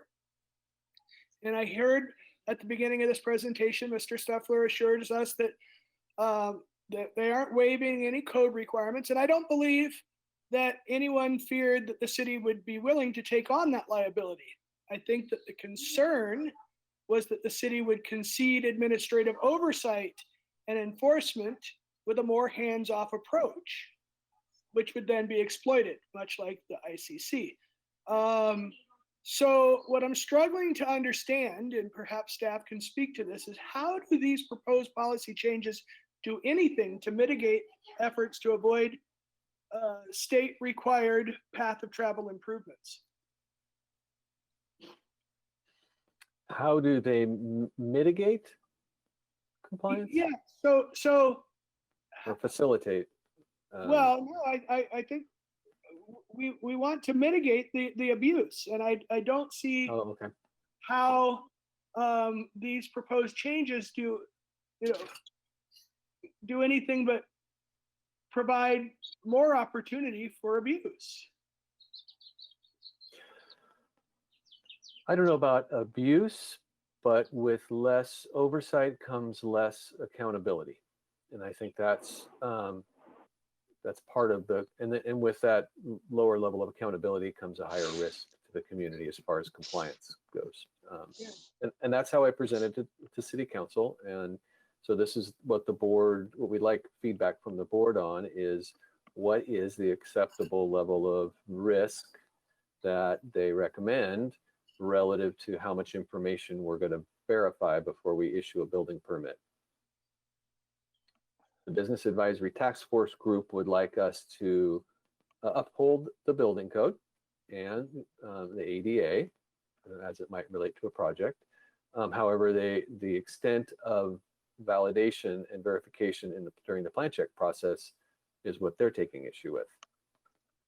Where's the balance is the question before the board, I think.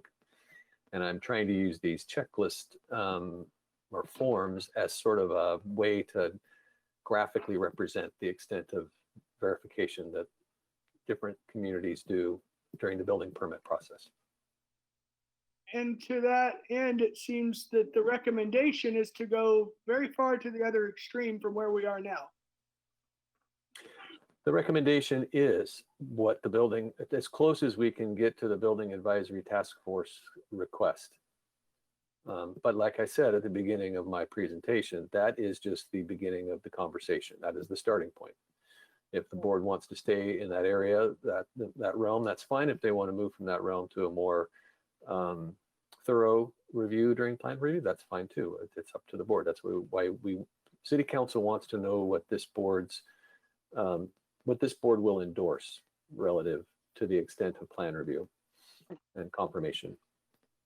I'm very comfortable with more plan review as it relates to accessibility, and I'm not at all comfortable with limiting the scope or the thoroughness, which currently verifies access compliance.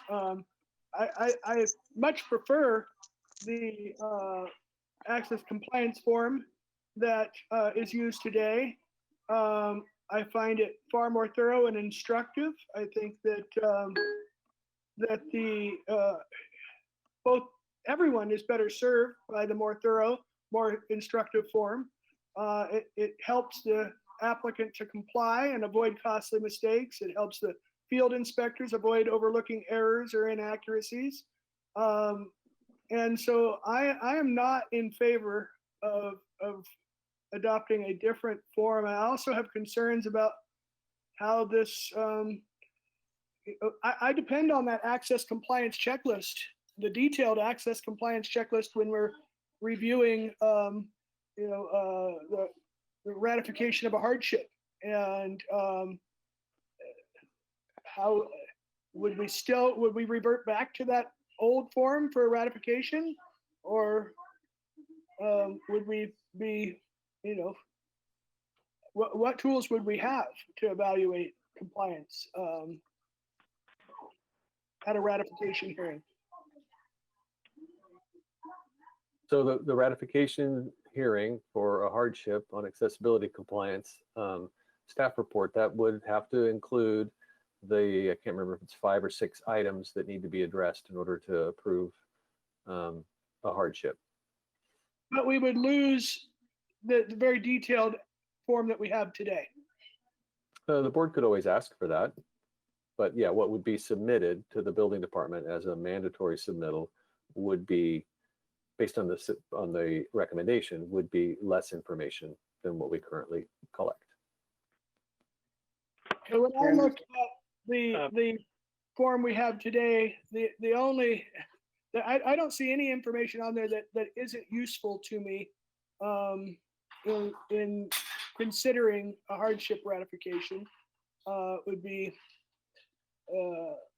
my inclination to. I don't see who's served by the simplified form. I think that it may look like an easier form for the applicant, but I think it ultimately works against them.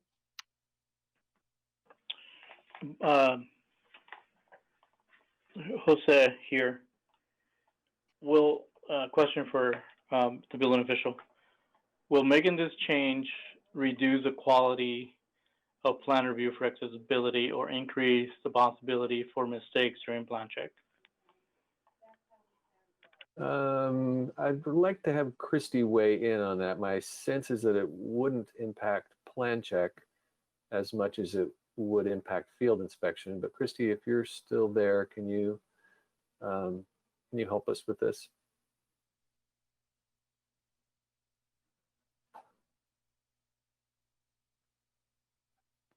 I'm glad you're there. Your mic's off. Hang on, your microphone hasn't connected Hi, yet. Christy. Sorry, this is great. Somebody had control of me. Sorry about that. That's okay. As far as the plan reviewer goes, I look at everything, and I'm not looking at I look at the access compliance form to see what it is, their scope of work is, if it's 20% is being spent, what areas they're addressing, so that I don't go overboard on saying you need to fix this and fix that. So we're looking at it as plan reviewers, as the big picture, everything that needs to be done. But for the inspectors, that's where this form came about, is it makes it clear for the inspector what they should be looking for and not looking for to be fixed. Or if something gets missed that should be fixed because they say they're fully compliant, but then they find something out in the field that's not compliant, then they say, oh, time out, you got to go back and submit a revision. Yeah, I think the latter is what I've heard to be the most beneficial to the inspectors, is that an entrance is shown as accessible. So it wasn't included in the detailed access compliance form as an item that needed to be improved for the path of travel. Yet when the building inspector starts their inspection, they walk up to the entry door and they're like, they look at the approved plans and they're like, no work's being done on the door, but it's not an accessible entry. What happened, you know? And if they don't have that form reproduced in the plans, then they really don't know if that was just a complete omission, or if that was something that was, oh, look, it's on the form, but that exceeded their 20%, so it doesn't have to be improved. So this Chair Spieler, so it seems to me that this form actually helps the building department, and it would kind of follow the task force's recommendation of keeping things simple, because it makes it easier for the building inspector. So it seems like that form does not create extra work for staff, and actually for the applicant, it gives them a guideline of all the things that they need to check.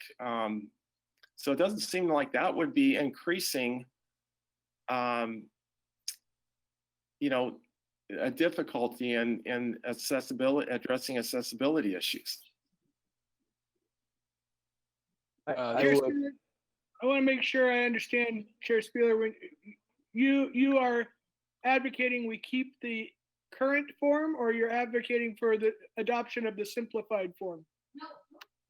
Yeah, from what I've heard, it seems like the current form is better than the proposed simplified form.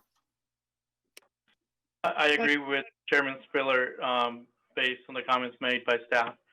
There is a benefit both to staff in performing completing their duties on the field, as well as providing a good customer service to the applicant, the occupant of the buildings.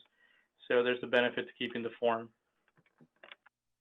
This is board member Marston. I had a title here saying, what is to be gained by the Calbo form? And I want to bring you back to the video you watched. First of all, we saw a heading that said path of travel, but below that he had many check boxes of what had to be done. Then there was accessible bathroom and many check boxes. And our city form has those check boxes. The Calbo form doesn't. On the Calbo form, an applicant could just say, yes, it meets all standards, without going and looking at each of those standards.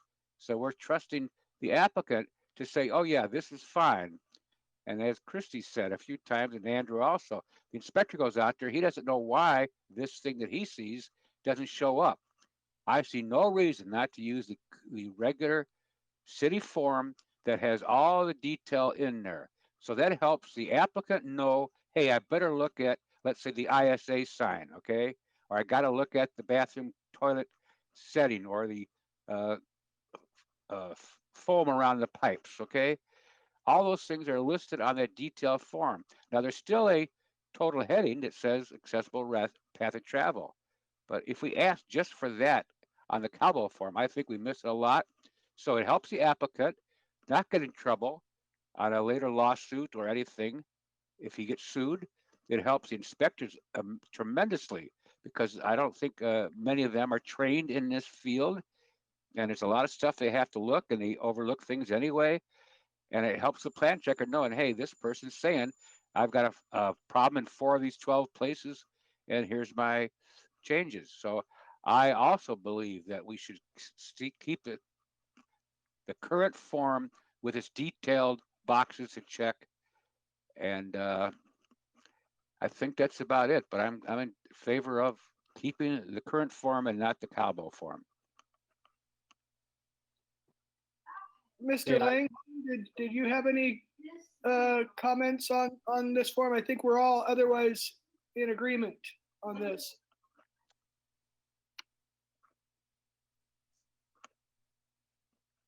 I would like to, I just want to make sure the conversation is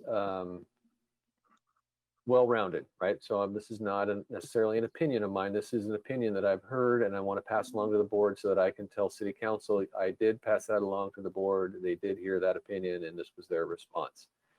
So how would you feel differently about the type of form that's submitted to us and the quantity of information if a certified access specialist filled out the Calbo style, right, the minimized information form, as opposed to, say, a designer or a contractor? I personally would not. This is Marston again. I think we like to think that CASP are all in the same mindset, but they're not, as you know, in your own department. There's differences of opinion on CASP. And I have seen too many times where you can buy a CASP who might not even be an engineer or an architect. He's just passed the test. There's a whole wide range of what a CASP will do for the right amount of money. So I really don't think it's good to say, as long as a CASP, as if he's some deity, says there's no problem here, that you have to accept that. So that's my fear. I know that your CASP yourselves, Andrew, have different opinion on stuff. So if someone knows this guy is a real easy target for approving my project, then they're going to go to that guy. And so I don't feel comfortable doing that myself.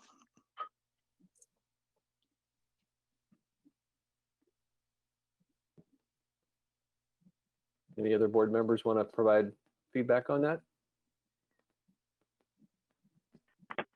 This is Board Member Barajas. I hear the concerns.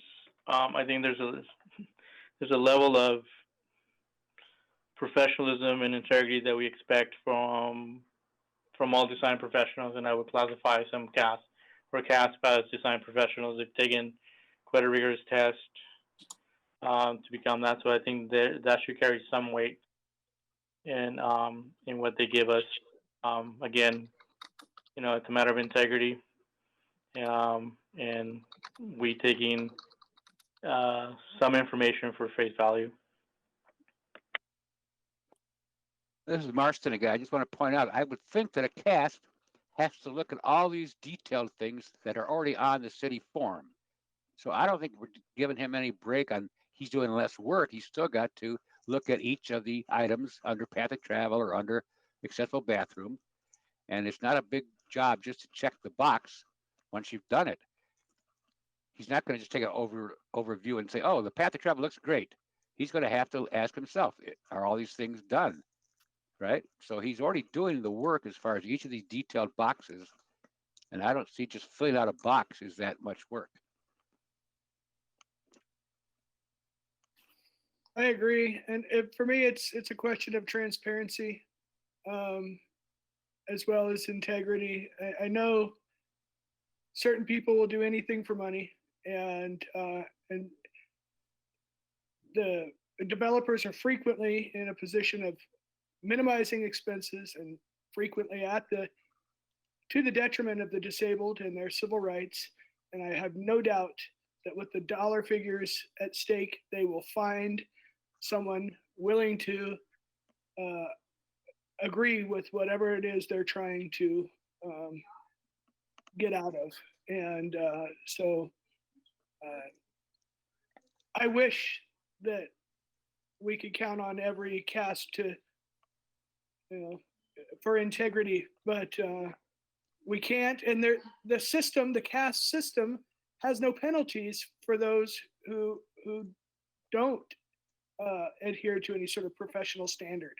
And if their client developer is willing to take the risk, there's no downside for a crooked CASP to put their stamp on it. Well, this is So it Mark. seems to me that it's Paul. Go ahead, Paul. There's Spieler here.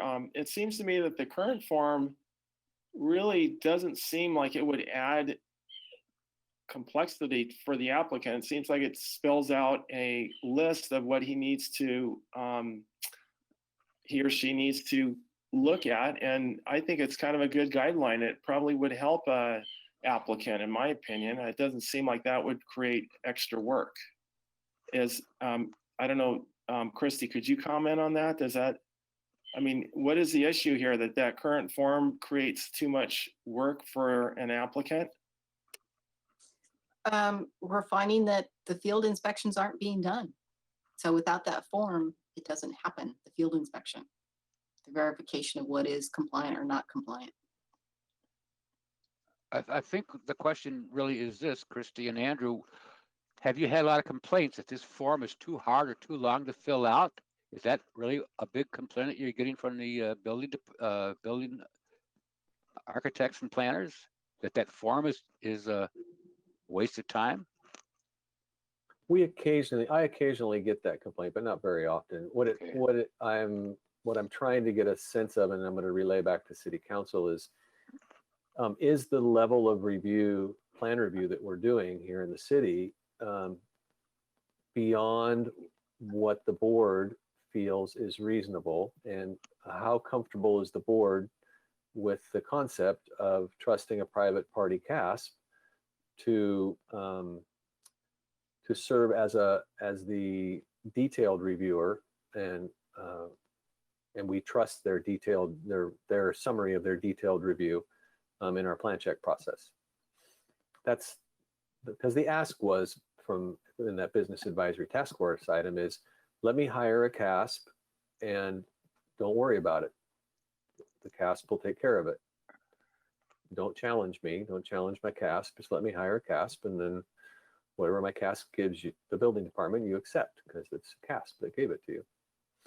So fundamentally, right, that's what they would like. They want certainty. They want to know what their CASP is proposing is what they can take to the bank as far as their expenditures go, and they can put that into their business plan. So there's rational thought in that. It's just the part of it that I'm hearing from the board and that we share, the concern we share is there are a variety of CASPs out in the community, just like there's a variety of all different types of professions. And do we want the community to have to take on the shortcomings of a CASP that doesn't do a very good job and doesn't get the benefit of oversight by the building department? I would say we don't want that. It reminds me of, you're all familiar with the pre-flight checklist that your pilot has to perform, right? What if he was a 20-year veteran and he has one checklist? He goes, did you look at everything? He goes, yeah, I looked at everything. That's not enough for me to fly on an airplane. I want to know he checked everything on that checklist.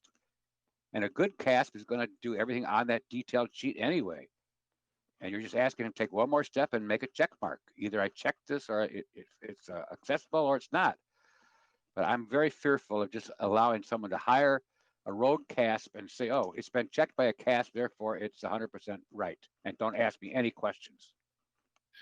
Okay, I think we've discussed this part fairly well, and I would like to ask the board if we're ready to make a motion on this particular item.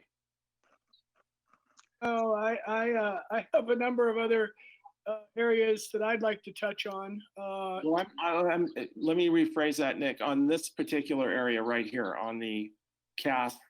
Yeah, what I'd like, yeah, if I understand that you just want to focus on this access template form. If there is no further advocacy for a simplified form, I think we should move on to the next issue. It seems that we're all in agreement that the current form is preferable by this board. And do we need to make a motion on that, Andrew? I would appreciate it. Okay, Nick, why don't you make a motion on this particular item? Okay, so I think that I move that we can advise staff to continue using the form in use today and not consider alternative forms based on the finding that everyone involved is better served by the current form. Including the applicant. Yep. This is Board Member Spieler. I second the motion. All in favor? I'll call off your names in alphabetical order. Jose Barajas, Aye. Nick Kuntz, Aye. James Langhorn, Aye. John Maloney,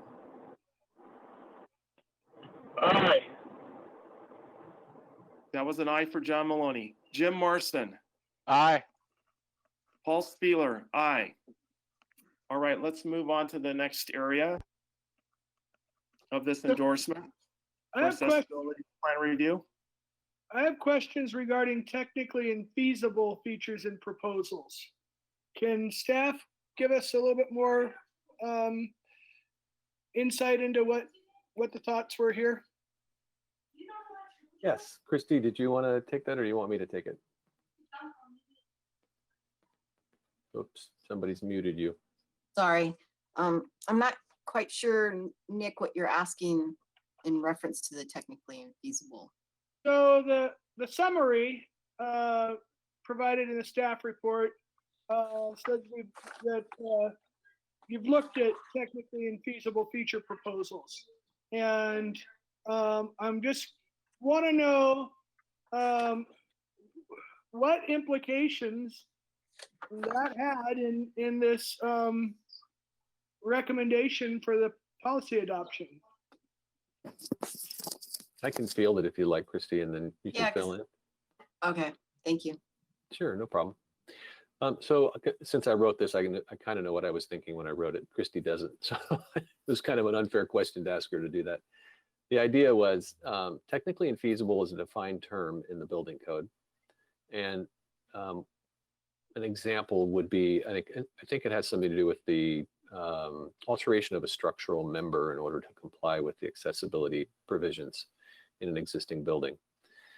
So if that's a technically infeasible, like say putting in an elevator or widening a landing requires moving a wall that's structural or modifying a structural wall, then the finding could be made or the determination could be made that activity is technically infeasible because it's requiring the modification of a structural member.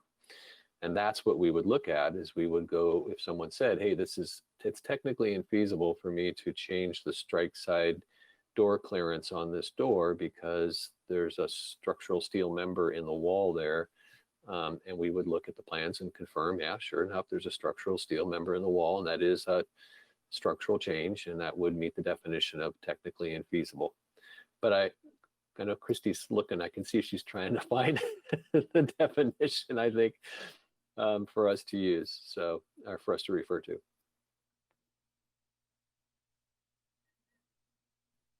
She's pretty quick, so I'm going to give her 30 seconds. I'll bet you she'll have it. No pressure, Christy.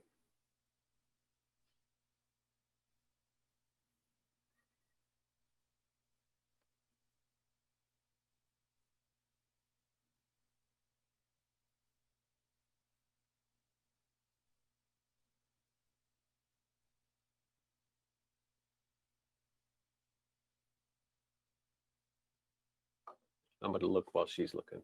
Did you find it? Yep.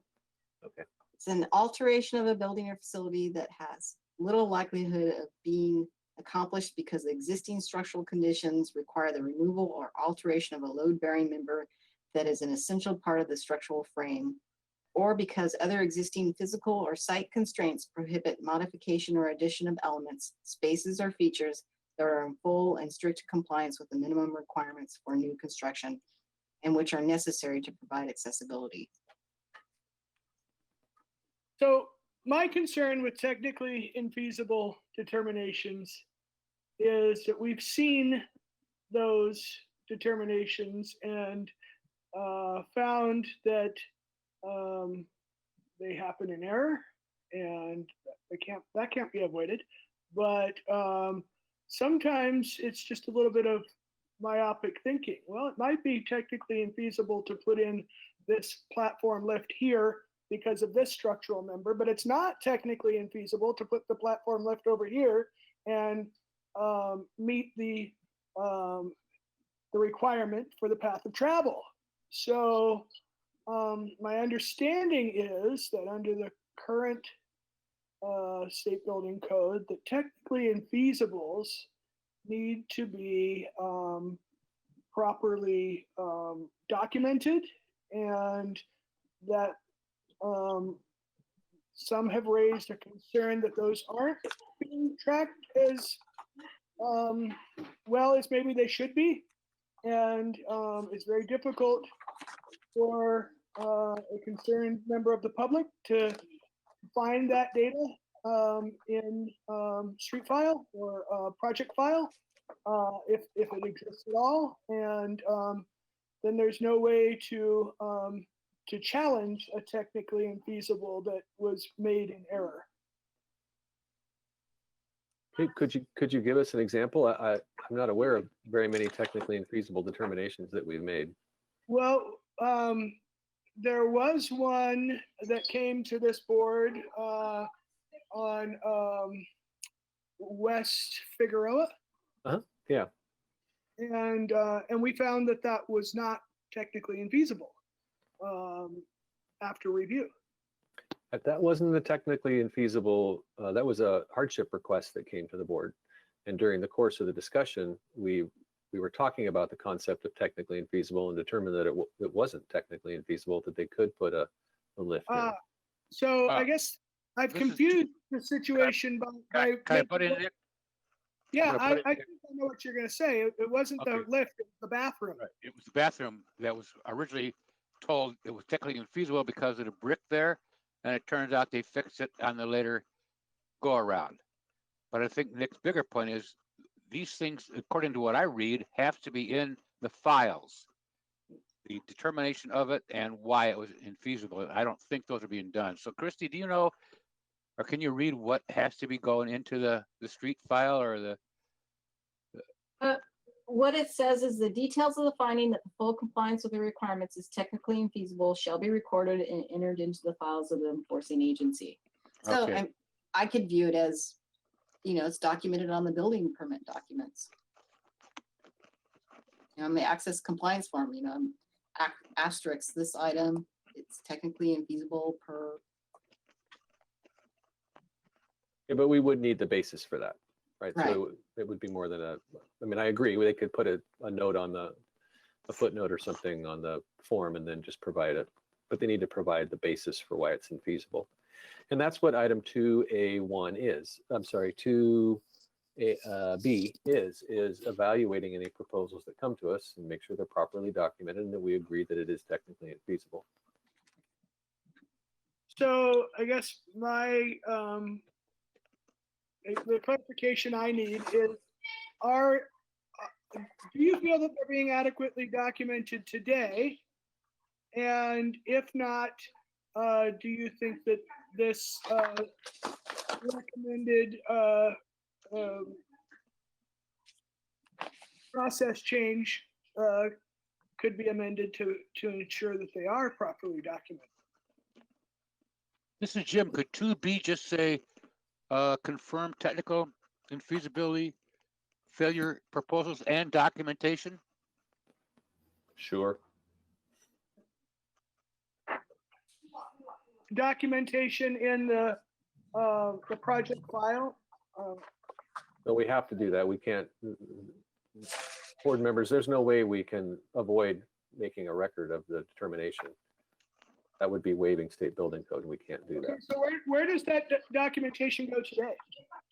It's either on the approved, reprinted on the approved plans, or it goes in the street file. But I'm not aware of very many determinations that we make. Christy, are you aware of very many determinations we make that are technically feasible? I haven't had that many. It's existing buildings which that don't have an elevator, path of travel issues, or grades that are so difficult that you can't have an accessible path from the public way to the area of alteration.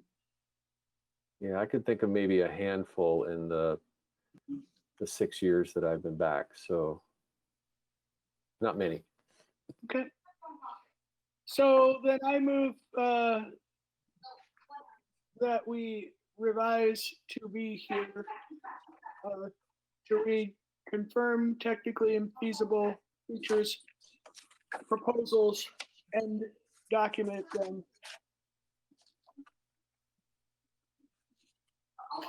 Okay, this is Chair Spieler. Isn't that kind of obvious? I mean, do we really need to add that? Does that mean anything? Does it hurt?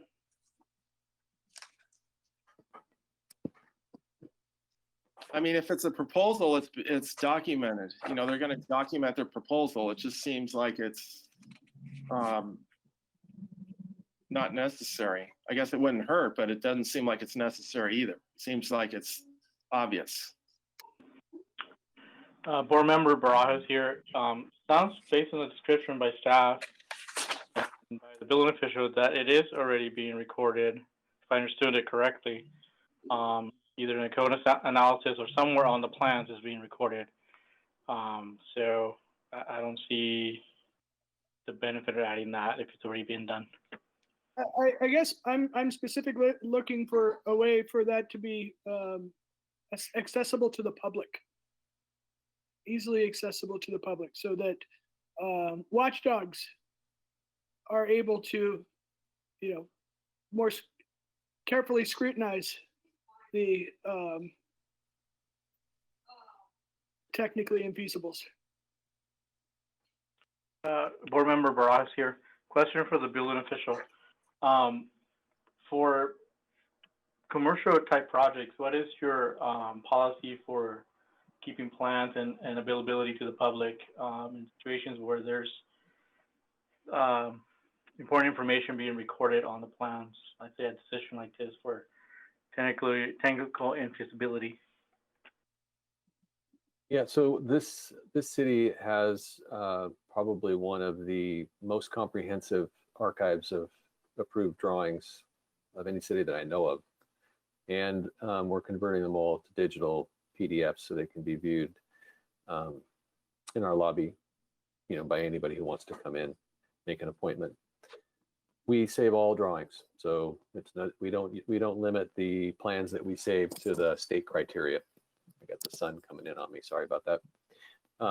We don't limit it to that, so we're saving all the drawings that come in, and so every piece of information that's on a plan sheet or was included in the file, the plan check file when the permit was issued, is scanned or already now, since we're accepting PDFs, is electronically saved in our street files, which are viewable online anytime by any member of the community, or our archives, which are available by appointment.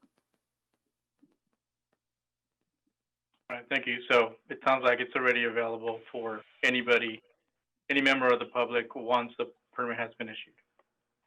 Yes. Okay, I will concede the point. I just want to make sure that we're understanding. It's one thing to say there was a feasibility or infeasibility given, but I think what we're missing is what are the facts of that? Where can one go and find out that because of this wall, which is this thick and this problem, we allowed it to be infeasibility? Are those details someplace on the plans, or is it just a check mark saying this requirement was exempted because of infeasibility? The information that you're asking about is on the plans or in the street file, or should be. Okay, You it should be, have yes. to document the why part. Okay, That is our intent, and that is what we do. thank you. Okay, so we talked about item 2B. Sounds like we're done with that. How about 2C, which is confirm hardships for ratification proposals, and then prepare staff report for board ratification. Any comments there from the board members? Just would like more similar clarification on what the practical implications are of these considerations as it pertains to this summarized recommendation of policy adoption. This is summarized for two reasons. One, to let the general community know where we're spending our time, where we think we'd like to spend our time on our accessibility plan reviews and some of the major points that we're going to be looking at. That's the primary benefit of it. The breaking it down into percentages was a way to just kind of help the community understand where we're going to focus the majority of our time when we're doing plan reviews for accessibility. Because we have a policy on estimated construction valuation, which I know we want to revisit, but because we have one, we feel that we don't need to spend as much time on that because it's a quick check to the ICC baseline. We may change that later if the board thinks that's a good idea, and we agree. But right now we've kind of helped reduce the amount of time we spend on that by setting that standard and making it efficient, and we can spend the majority of our time looking at the true access compliance components in the path of travel upgrades and the new features that are proposed. Okay. So I think I had one more note. Let me jump in, Nick. As a former manager, I'm always hesitant when I see these kind of percentages because you guys look at all sorts of stuff from a small kitchen remodel to a huge building. Are these percentages, are they going to be used against us at all in the city? I mean, does your staff have to document that they spent 6% on the estimated cost valuation and 41% on path of travel, or is this just a nice broad guess on roughly how much time you expect? This is the general percentage of the total accessibility plan review. That's all it is. Okay. As stated in the first sentence. Okay.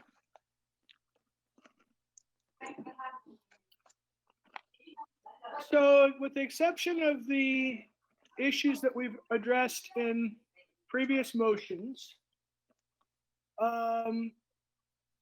I don't see any problem with the summary here.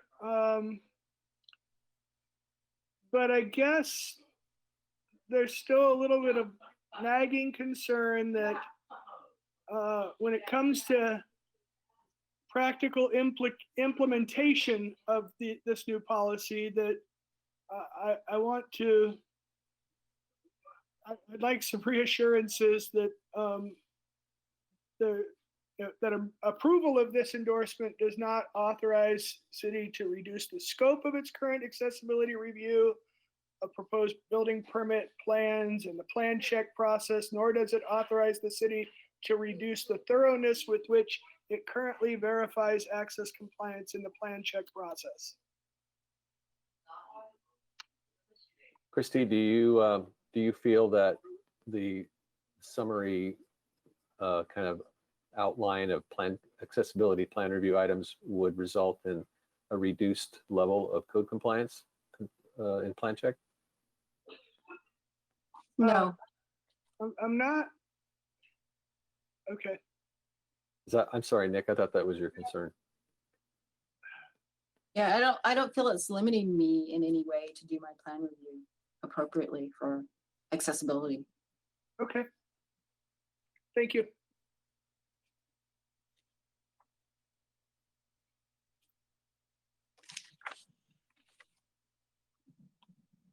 So, Mr. Chair, it would help if the board is so inclined for a motion to accept the summary, the summary in the staff report with the exceptions of the motions that have already been made. If the board, desires to do that, that would help us to move forward. Okay, I have to apologize. I had about 30 seconds of the sound went dead for me. So I didn't hear the last part of Mr. Kunz's comments or anything after that in the last 30 seconds. So So I think that I'm prepared to endorse this proposal with the exception of the issues that were addressed in previous motions today, with an amendment that this endorsement or approval does not authorize the city to reduce the scope of its current accessibility review of proposed building permit plans in the plan check process, nor does it authorize the city to reduce the thoroughness with which it currently verifies access compliance in the plan check process. And the inspection? And the inspection.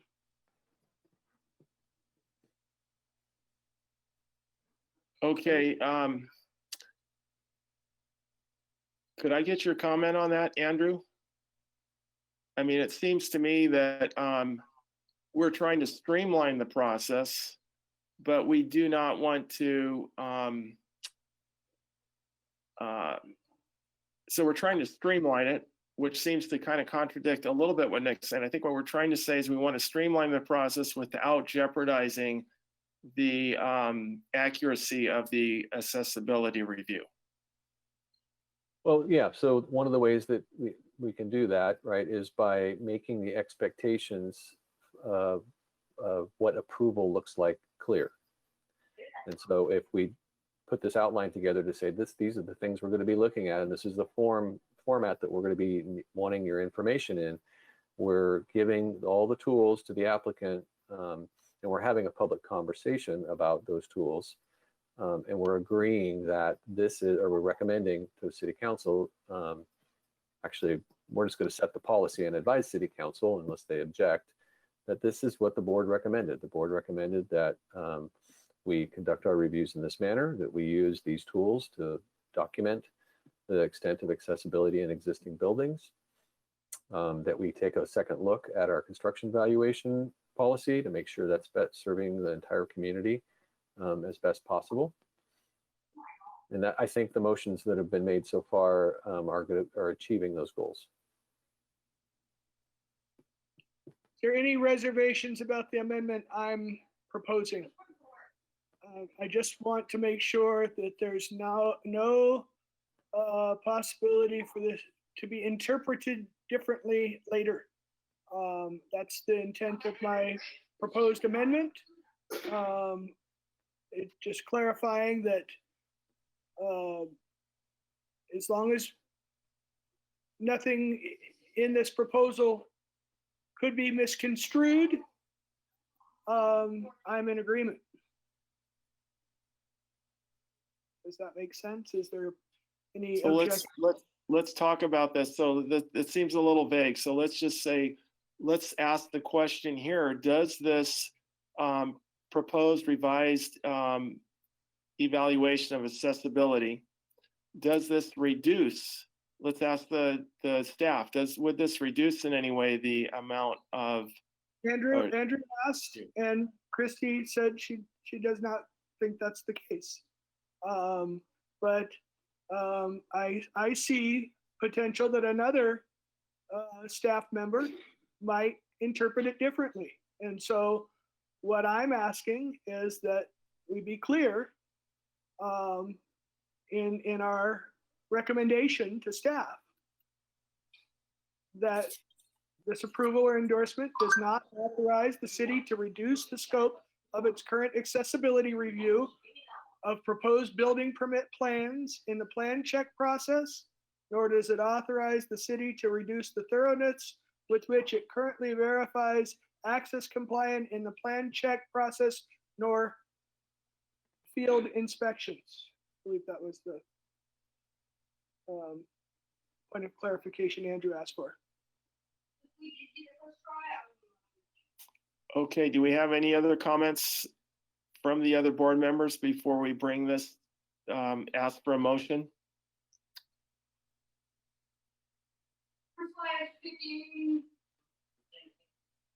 Okay, Nick, would you state your motion again, and then we'll ask for a second.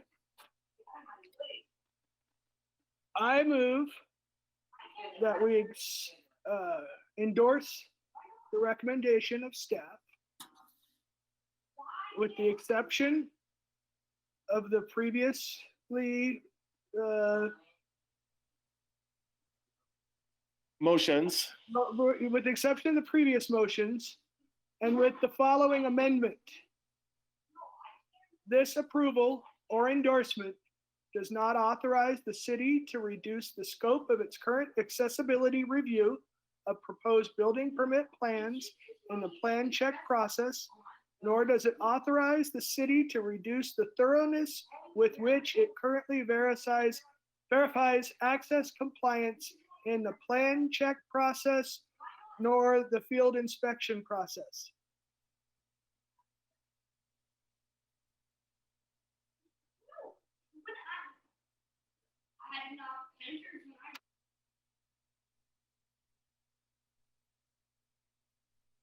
Do I have a second?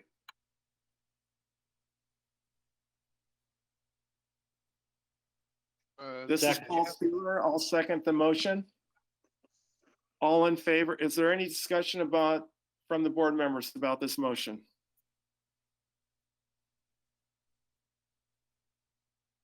All right, I'd like to call for vote. We will use roll call for the vote. Please use your cameras. All in favor, say aye. All opposed, say nay. Jose Barajas, Aye. Nick Kuntz, Aye. James Langhorn, Aye. John Maloney, Aye. Jim Marston,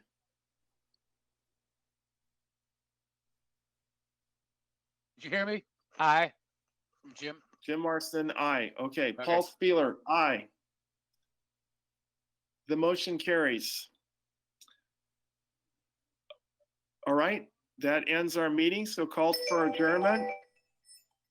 Just a quick question, Andrew, do you feel that I need some sort of finding to back my amendment?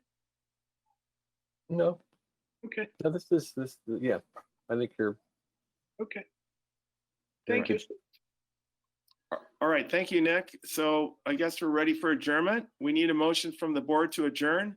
Then we will use roll call for the vote, and please use your cameras. Do I have a motion to adjourn? I move This to is Jim. adjourn. I'll second it. This is Jim. All right, called to vote. We will use roll call. Please use your camera. In favor, say aye. All opposed, say nay. Jose Barajas, Aye. Nick Kuntz, Aye. James Langhorn, Aye. John Maloney, Aye. Jim Marston, Aye. Paul Spieler, aye. Okay, that ends our meeting. Thank you, everyone, and have a great rest of the day.